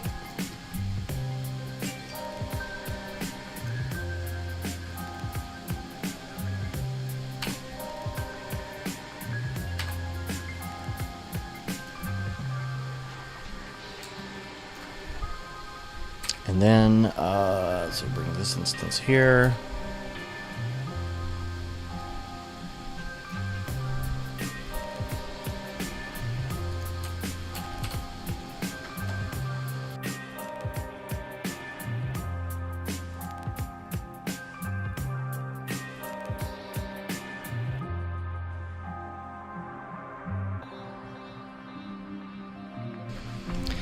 And then this one, same thing. To stream, I'm just going straight from the laptop. I'm using XSplit. Alright, so now that I got those instances in there, I'm just going to go in and just randomly rotate them because they would not all be exactly the same. And this one, make them all a little bit different. I don't like the top one is straight up and down because that would never happen, even if it's a little bit off. But that works. Alright, so screws are there, group them, Alt-G, screws. And then I need to bring them into this. Let's see.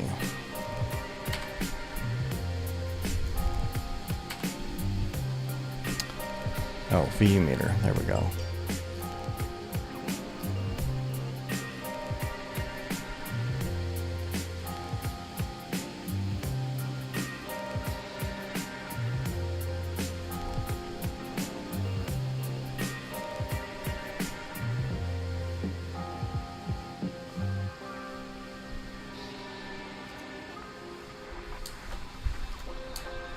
I keep thinking I'm hearing Skype noises, but I think it's in my my music. All right. Anyway, we're gonna load the VU. I'm gonna put that in my texture, which it might already be in there. I think it is. Yeah. Copying the file name there.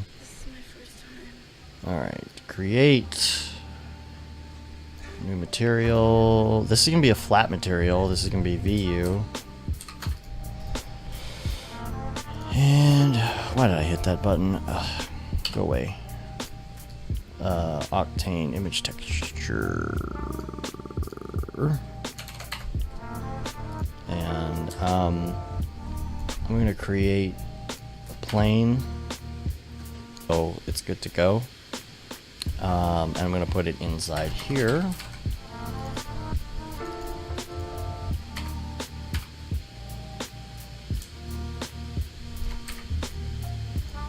Let's go to the front view.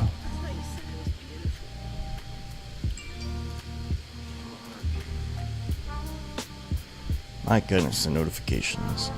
What we got going on here?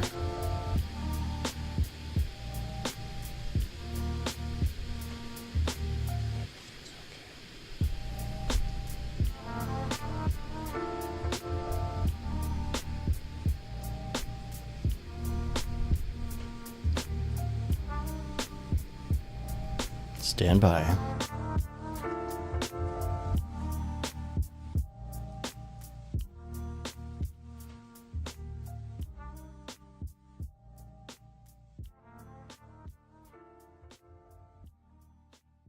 Okay.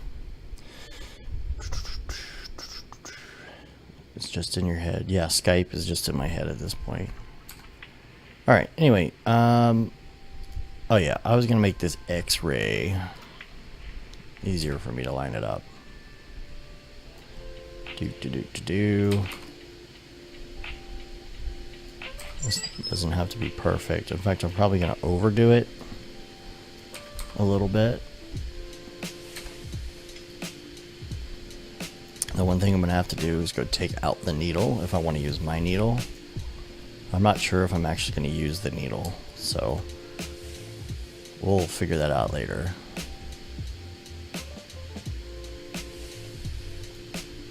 So, this is going to be the texture for that, and then I'm going to take out the needle temporarily. If I decide to use it later on, we'll use it later on, it's whatever. I do want this to be like more of a shiny metal than what we did earlier.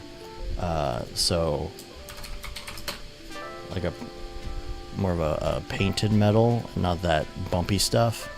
So,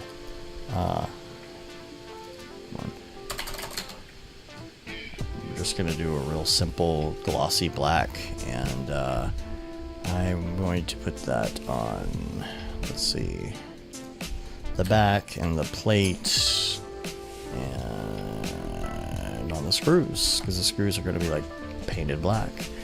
And now that I can see it, let's see, let's bring it up in color just a little bit. And let's bring up the index to where we like it. Let's see.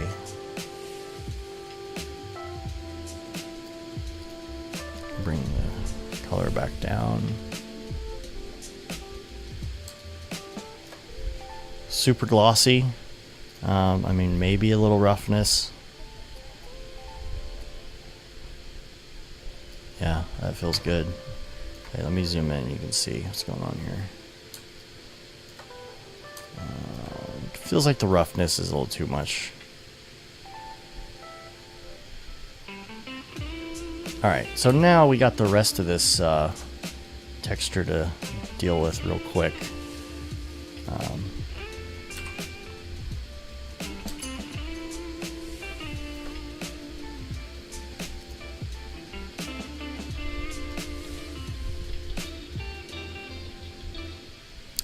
Oh, weird. Whoops. Texture. There we go. I'm gonna take this.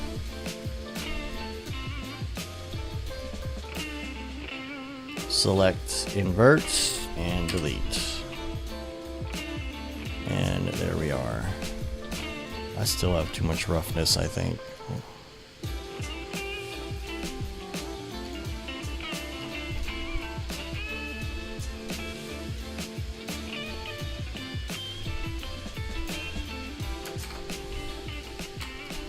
I might bring that whole thing down in size too. I think the VU meter's too big. Kind of dumb looking like that.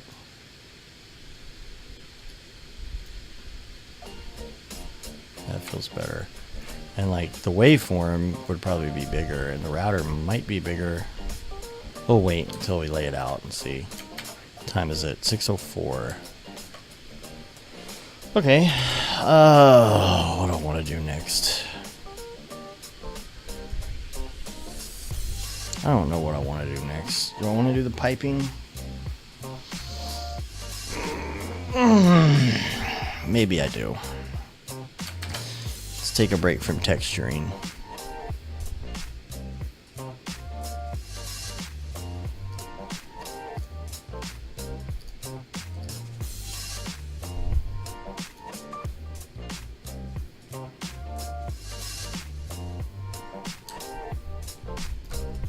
Got my reference back on.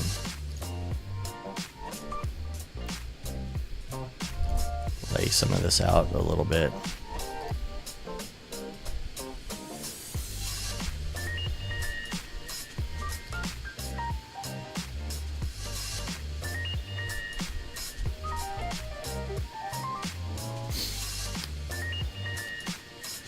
So my tube, let's see. Hold on.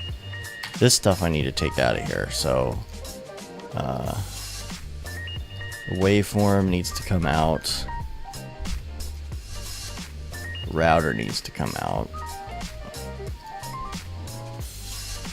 Tube is up there. If I turn off my my hide.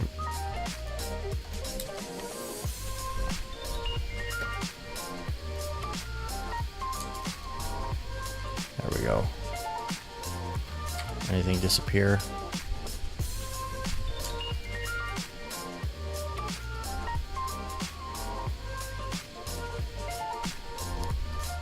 Nothing important anyway.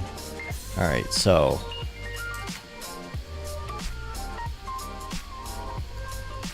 my tube, my router, my waveform are gonna need to come down.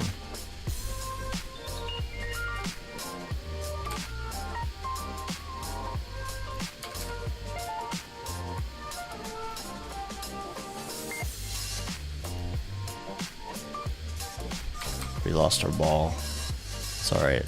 Come back to it. Make this feng shui.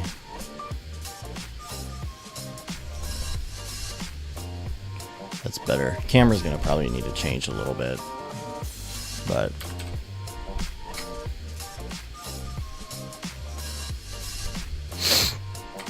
so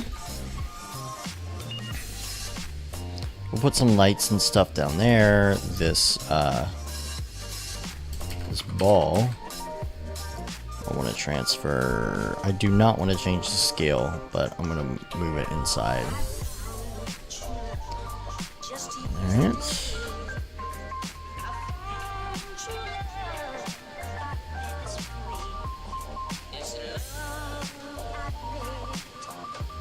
Now I gotta keep in mind that this is supposed to be a little cartoony, plasticky. I'm not really keeping that in mind right now, and I need to. So the lens,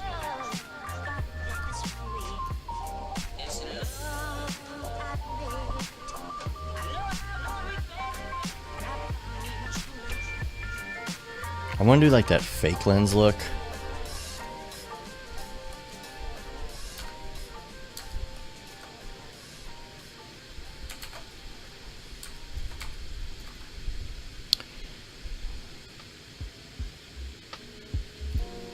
So I'm going to look that up. I'm going to look up lens and images, search tools, usage rights, reuse with modification.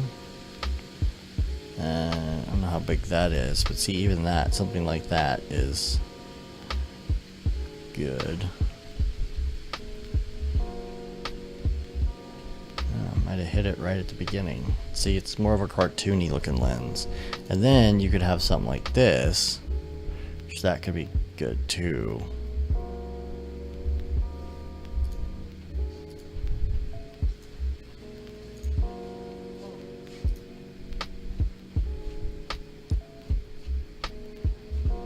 Alright, so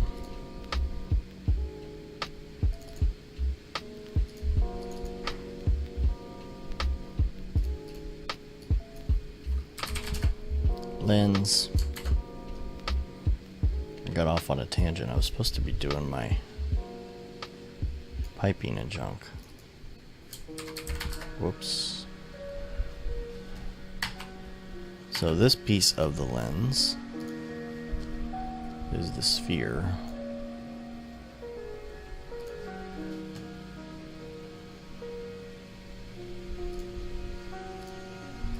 Now this is supposed to look reflective in a cartoony way, so I'm not going to make it glossy because it already has like a fake gloss in the texture itself.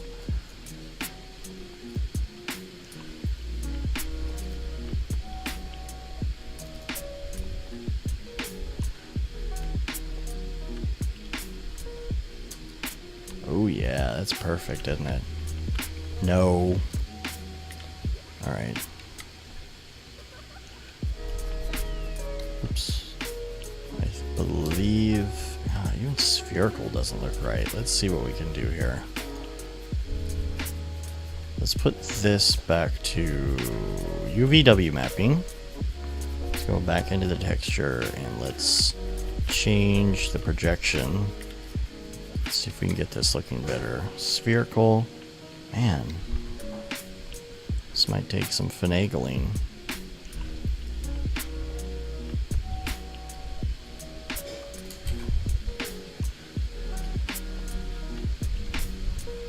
Something really funky going on there. Okay, here's what I'm going to do. Box. We'll go from there. Even box looks funky. What is going on? Alright, I'm going to try something else. It's so weird. I'm just going to do flat and see what I can come up with. That's crazy, yo.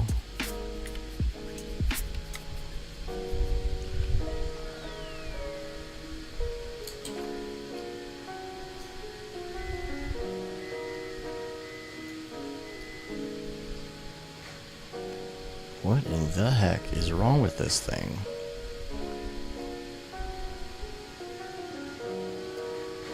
Man, I should have done it the other. I might change the the whole thing just to fix that.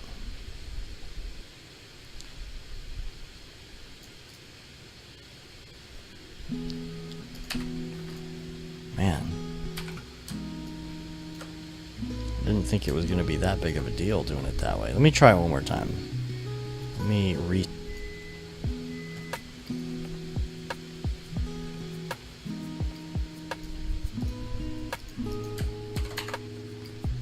lens. Alright, let's dump it in there. Let's look at these defaults. It's cray. Cubic. Okay. That's centered. Now, if I change... That is so weird how it's rotating like that. It's the weirdest thing.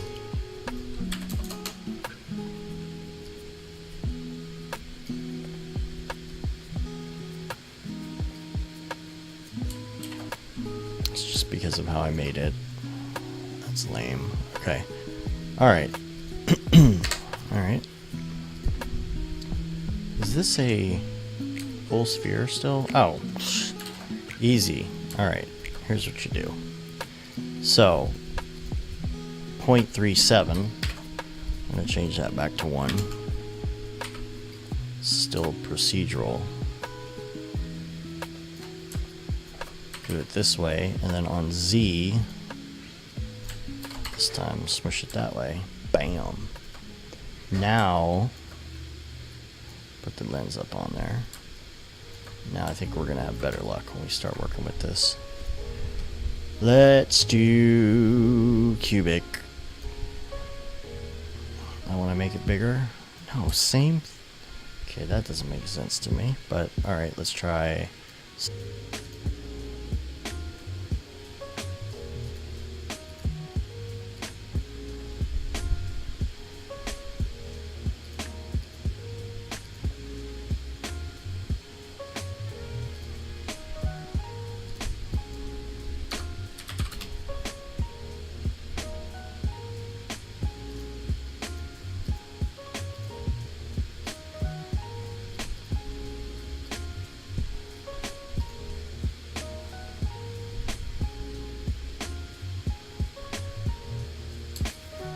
I'm fine with that.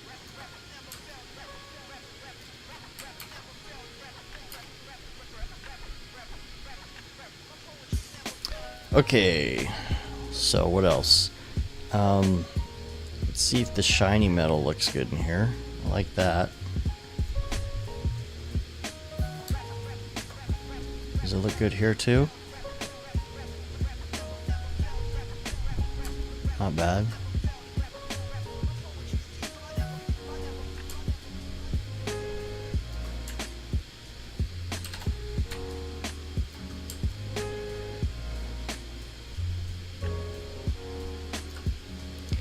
$6.15. Okay, so I guess let's do some tubes. I'm not really looking forward to that, but you know, whatevs. So put that on top here, and we're gonna start going through this thing.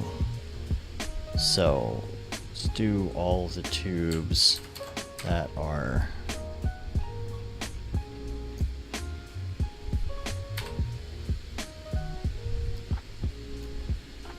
horizontal. Alright, so what we're going to have to change in each of these would be the height so that they connect, and then the placement of the rubber.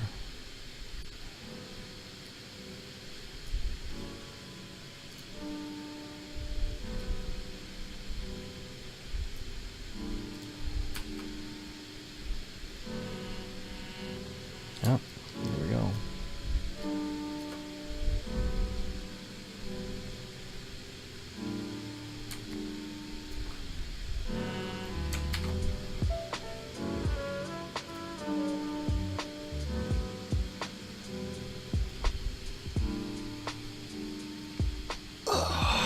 I'm going to brighten this up a little bit. Also, oh, my response has changed. Okay, so I updated my software.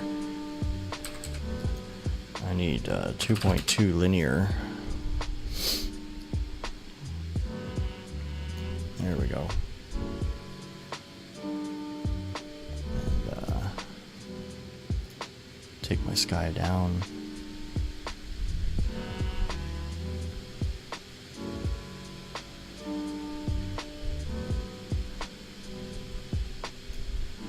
Curious why that still looks flat.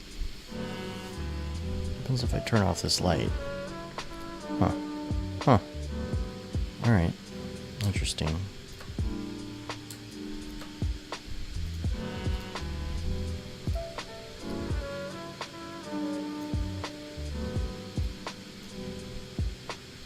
Man, a lot of my settings just went out the window, so...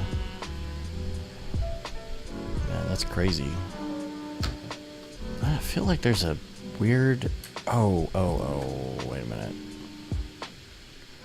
Alright, let me go back to 1. I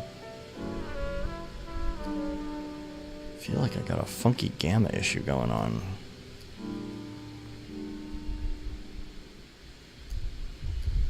I'll just get it where it looks okay for now. I'll fix it later. Okay. Alright, so we got this tube.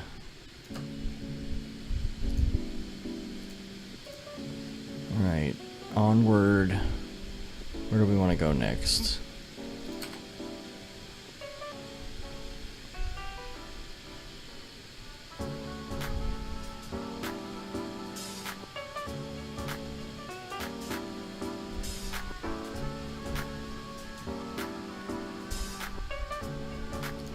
Let's go over here.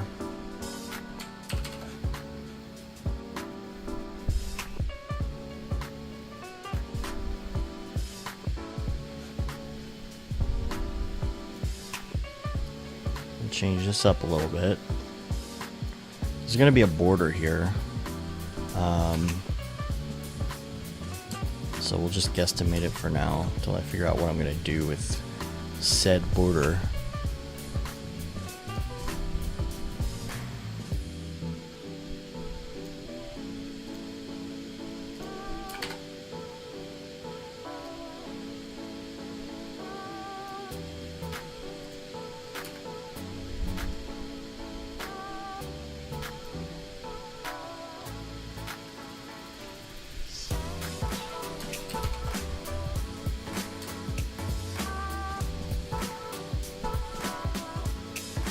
One here too.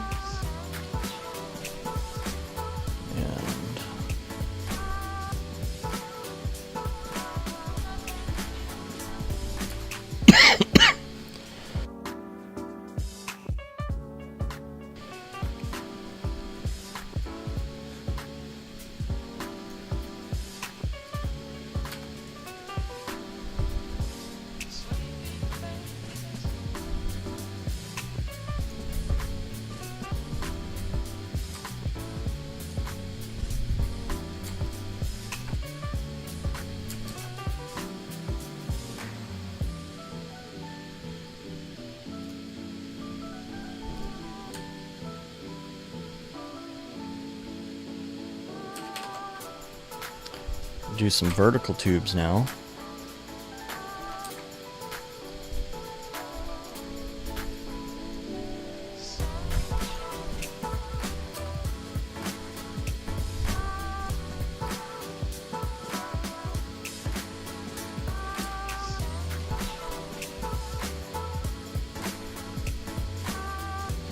Vertical tubular, dude.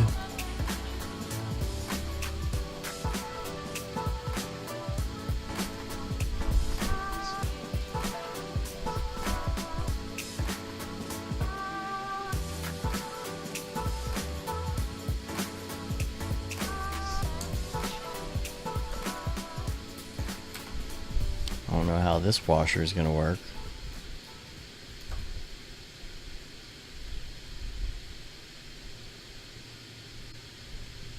I just had an idea too on this lens. Something I want to do.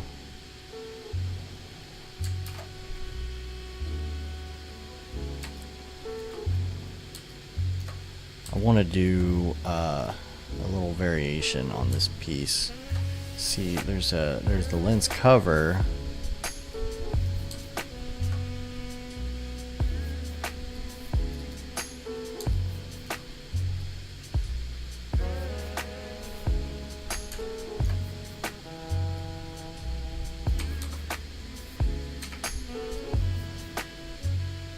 Just gonna bring this out a second. What I would like to do is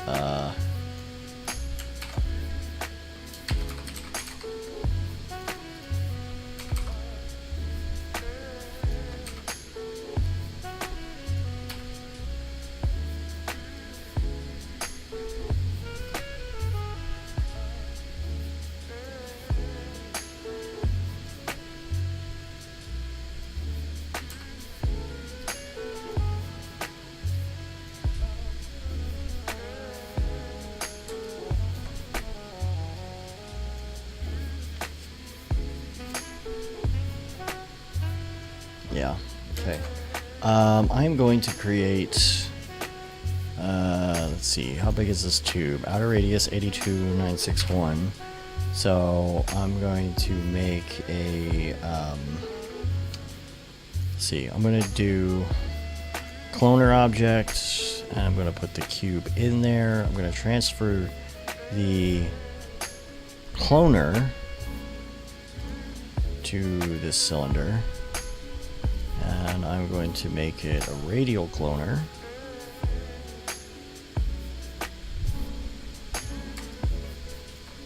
I'll pause my Octane for a second. Alright, the radius is going to be the number I typed in earlier, and then I'm going to go like that. More than that. I want 3 hundo. Nope, I want 250. Yep. Just like that.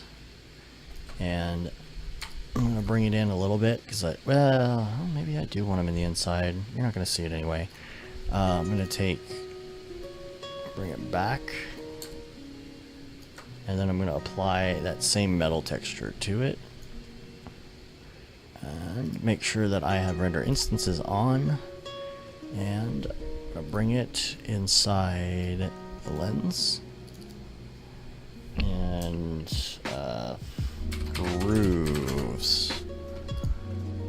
And now that my grooves are there, I'm going to bring this back in. Oops. These two together are grooves.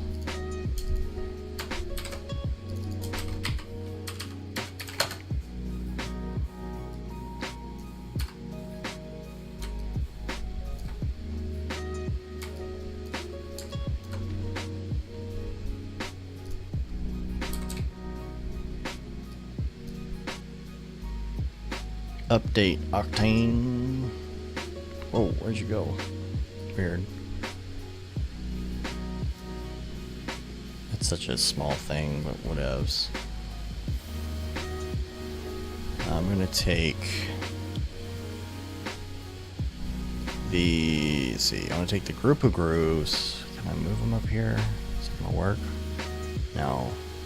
Alright, so I'm going to take them up a little further, but then I'm also going to make the cube have a little more depth. There we go.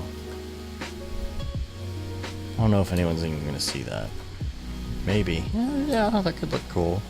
Actually, from far away, what I might do... Let's see. Back right here and see. I might exaggerate them a little bit. So, I might bring them up on Y and see. Too big.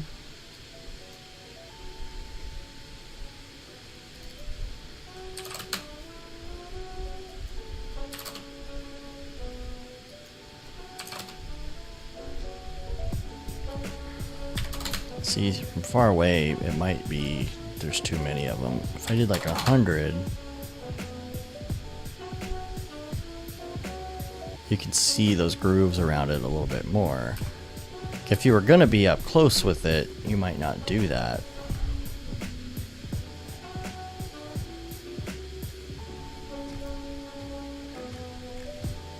See, it looked better the other way, but since we're going to be far away, maybe, I guess I could split the difference just a little bit. Let's see. Let's do 2 hundo.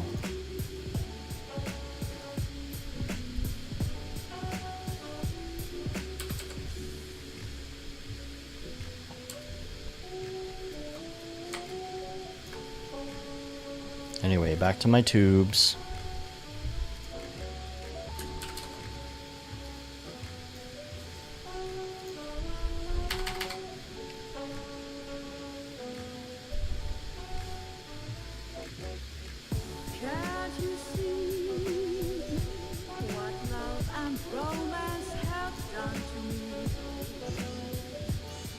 Now it's popping out a little bit. I need to take the UV forward. The UV, the VU.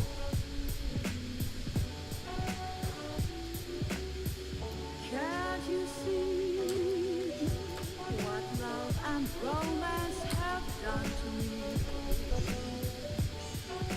I'm not the same.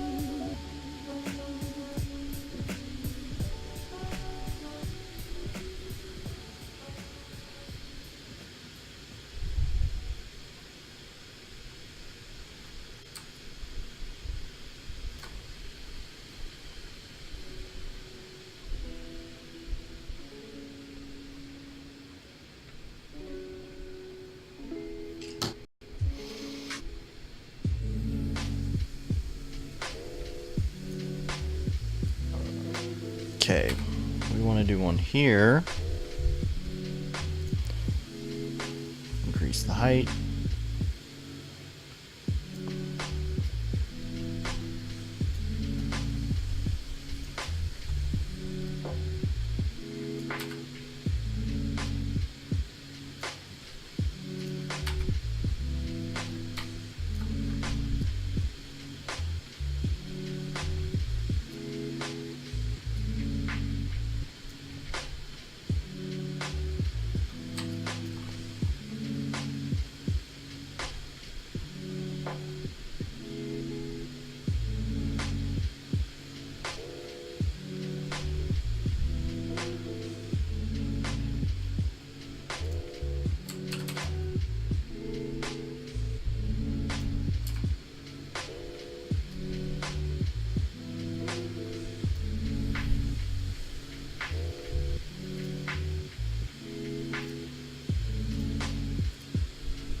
See, what I might do over here is do like a T going into it. Which that'll get a little cray. I might not address that until next time.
Alright, so let's see what else.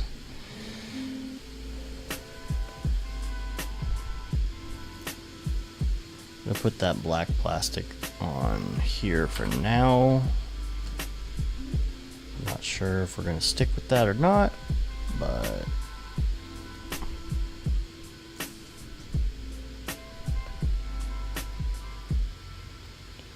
no, this needs to be darker.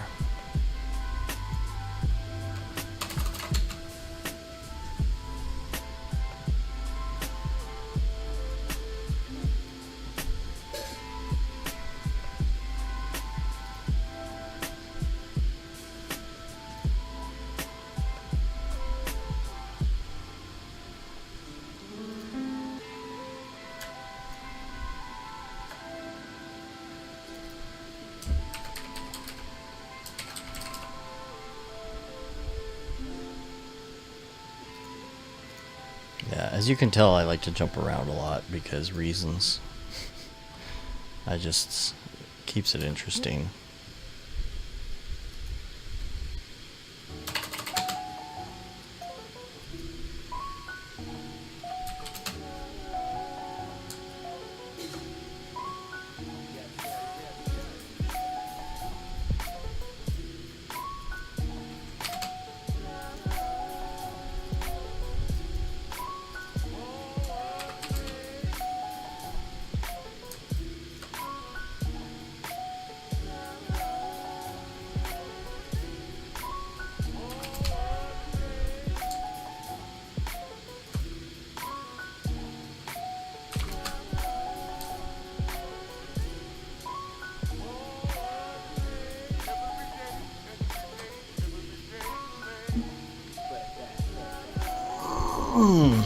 Okay.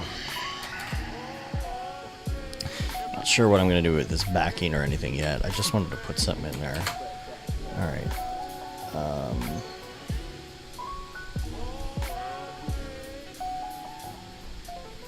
I also want some more color, and I'm not sure what kind of color and where. Because it's not cartoony enough. Like, I'm getting some of the textures locked in, but I don't know if I like the colors. I want it to be more whimsical, as it were. I like the gray waveform monitor. I think like maybe on some of these pieces I might change it up a little bit instead of making it like ultra realistic. So like, let's start with the microphone. This would be a good example.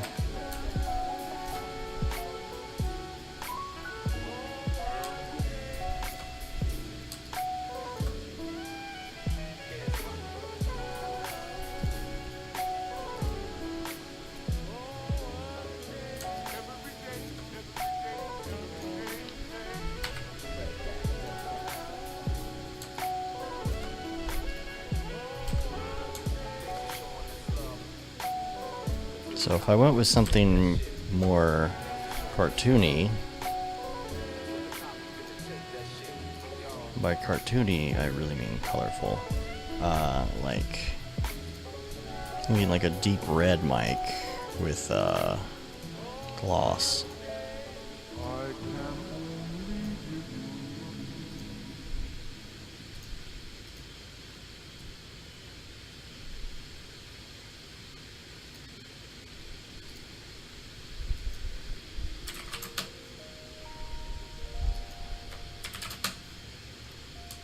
You know, if the microphone was like that color instead, you know, maybe do colors like that. Feels like it may be more whimsical. Let's see. So, no, I'm not gonna call it plastic. It's not really tuned, but I'm gonna call it tuned so I know what I was thinking when I did that. So like, I'm gonna do another one that's black and put it on here, and then for the top, I don't know, I might do black on the rings.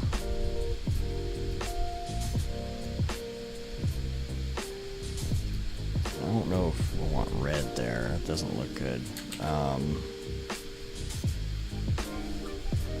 I don't know if I want black on the rings either. May end up doing like, just kind of free thinking here. I don't know if this is gonna work or not.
Yeah, so I might want to do something colorful like that. I don't know if that's too much.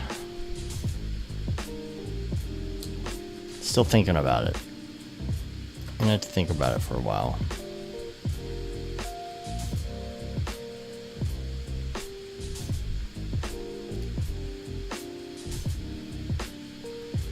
Because even on the reel I could do... Where's the reel?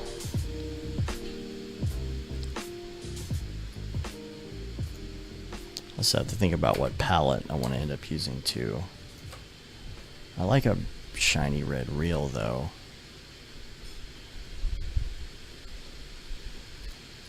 I think these need to be, hold on, these need to be just blue.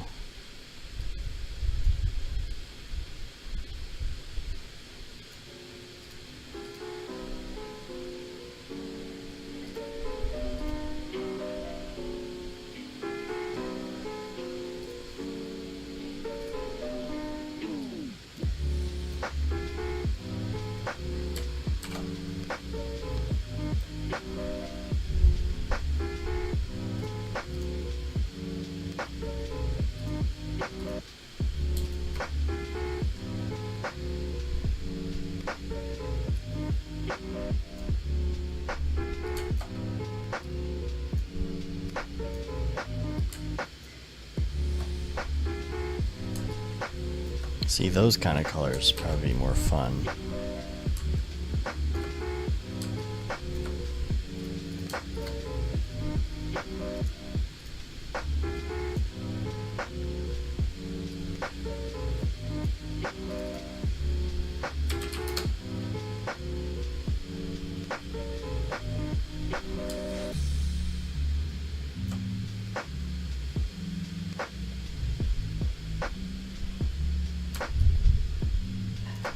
So for example, this one, I might end up making it something different. So let's do like more of a red plastic. So we'll keep the plasticky look, you know, but if it had more of this thing going on. Let's see, where's that guy? There he is. So what happens if I do it that way, you know? Sort of more whimsical. Bright red.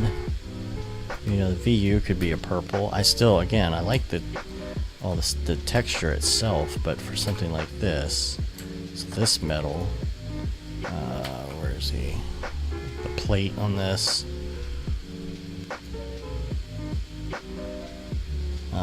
See, I'll change the plate and maybe not the screws. So, like, if I made this a deep purple.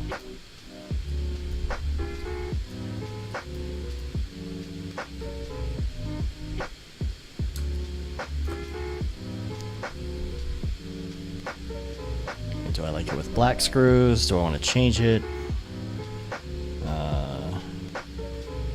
Let's see. You know, something like that.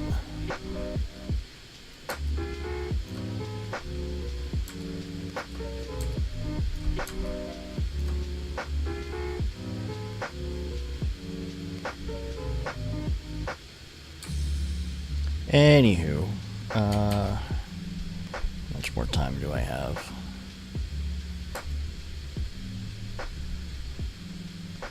Yeah, I gotta think these colors through. I'm gonna have to maybe next time look at color schemes and pick a color scheme to go with. I don't want to just be like rainbow colors or have like something that I'm really like sticking to.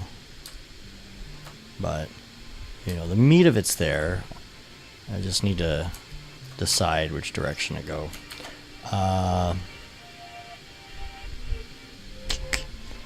Yeah, I want to think on that for a little bit, you know. And we'll come back and do some more later. Maybe even this weekend. I don't know. Might do a spontaneous one.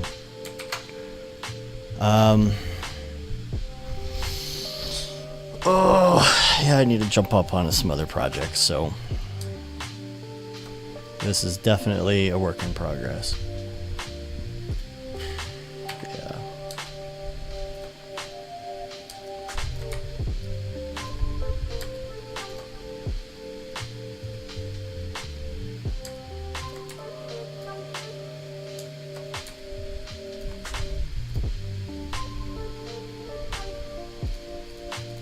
my tubes up in here.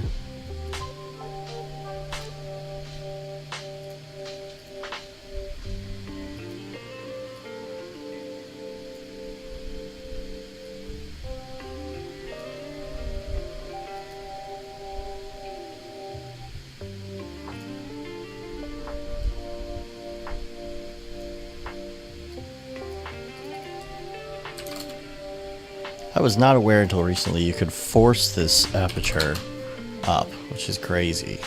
Look at that. You almost get this like miniature world thing going on.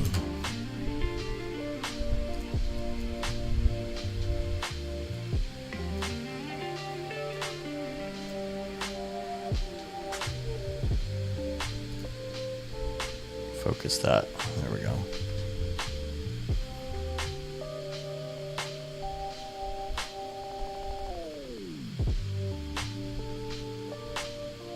I'll make sure to put on my render form next time so that all the stuff is going faster. We'll go like 10 times as fast. Because this would take a minute to render this frame. Or probably take like 10 seconds with the form on.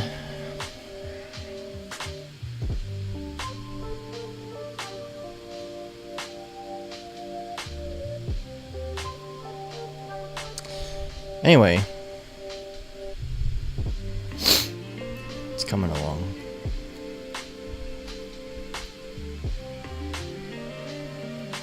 Just want to jump around a little, see what this looks like with some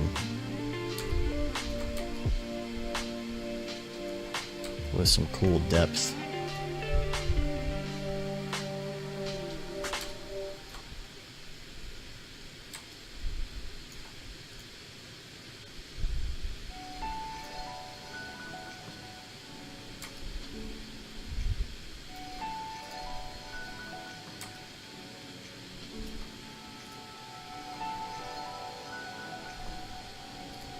Let's back it off a bit.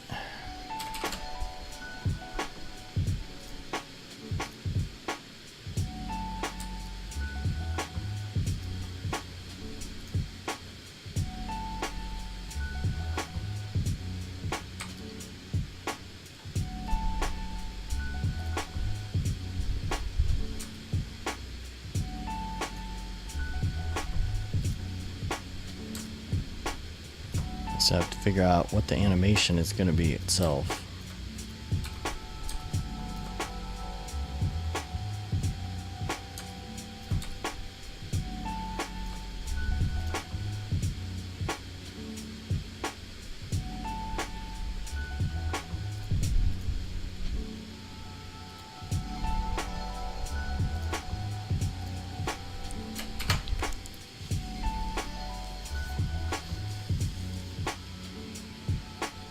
Well, okay.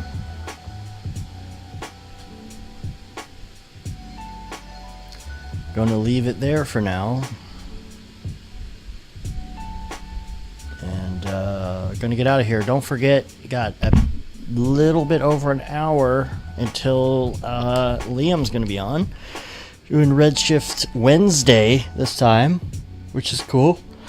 And Tokyo Megaplex is going to be on. Make sure you check that out. If you go right now to Vimeo.com, let's see if we can find it here. Let's see. Where do they do like watch staff picks? It should be up here. Yep, the loaf zone. So, bam. Check that out. Go watch that right now. It's really cool. And Tokyo Megaplex is going to be on talking about how he did this. So anyway, I am going to get out of here. And I'll probably be in the chat when Liam comes on in about an hour. So talk to you in a bit. And stay tuned.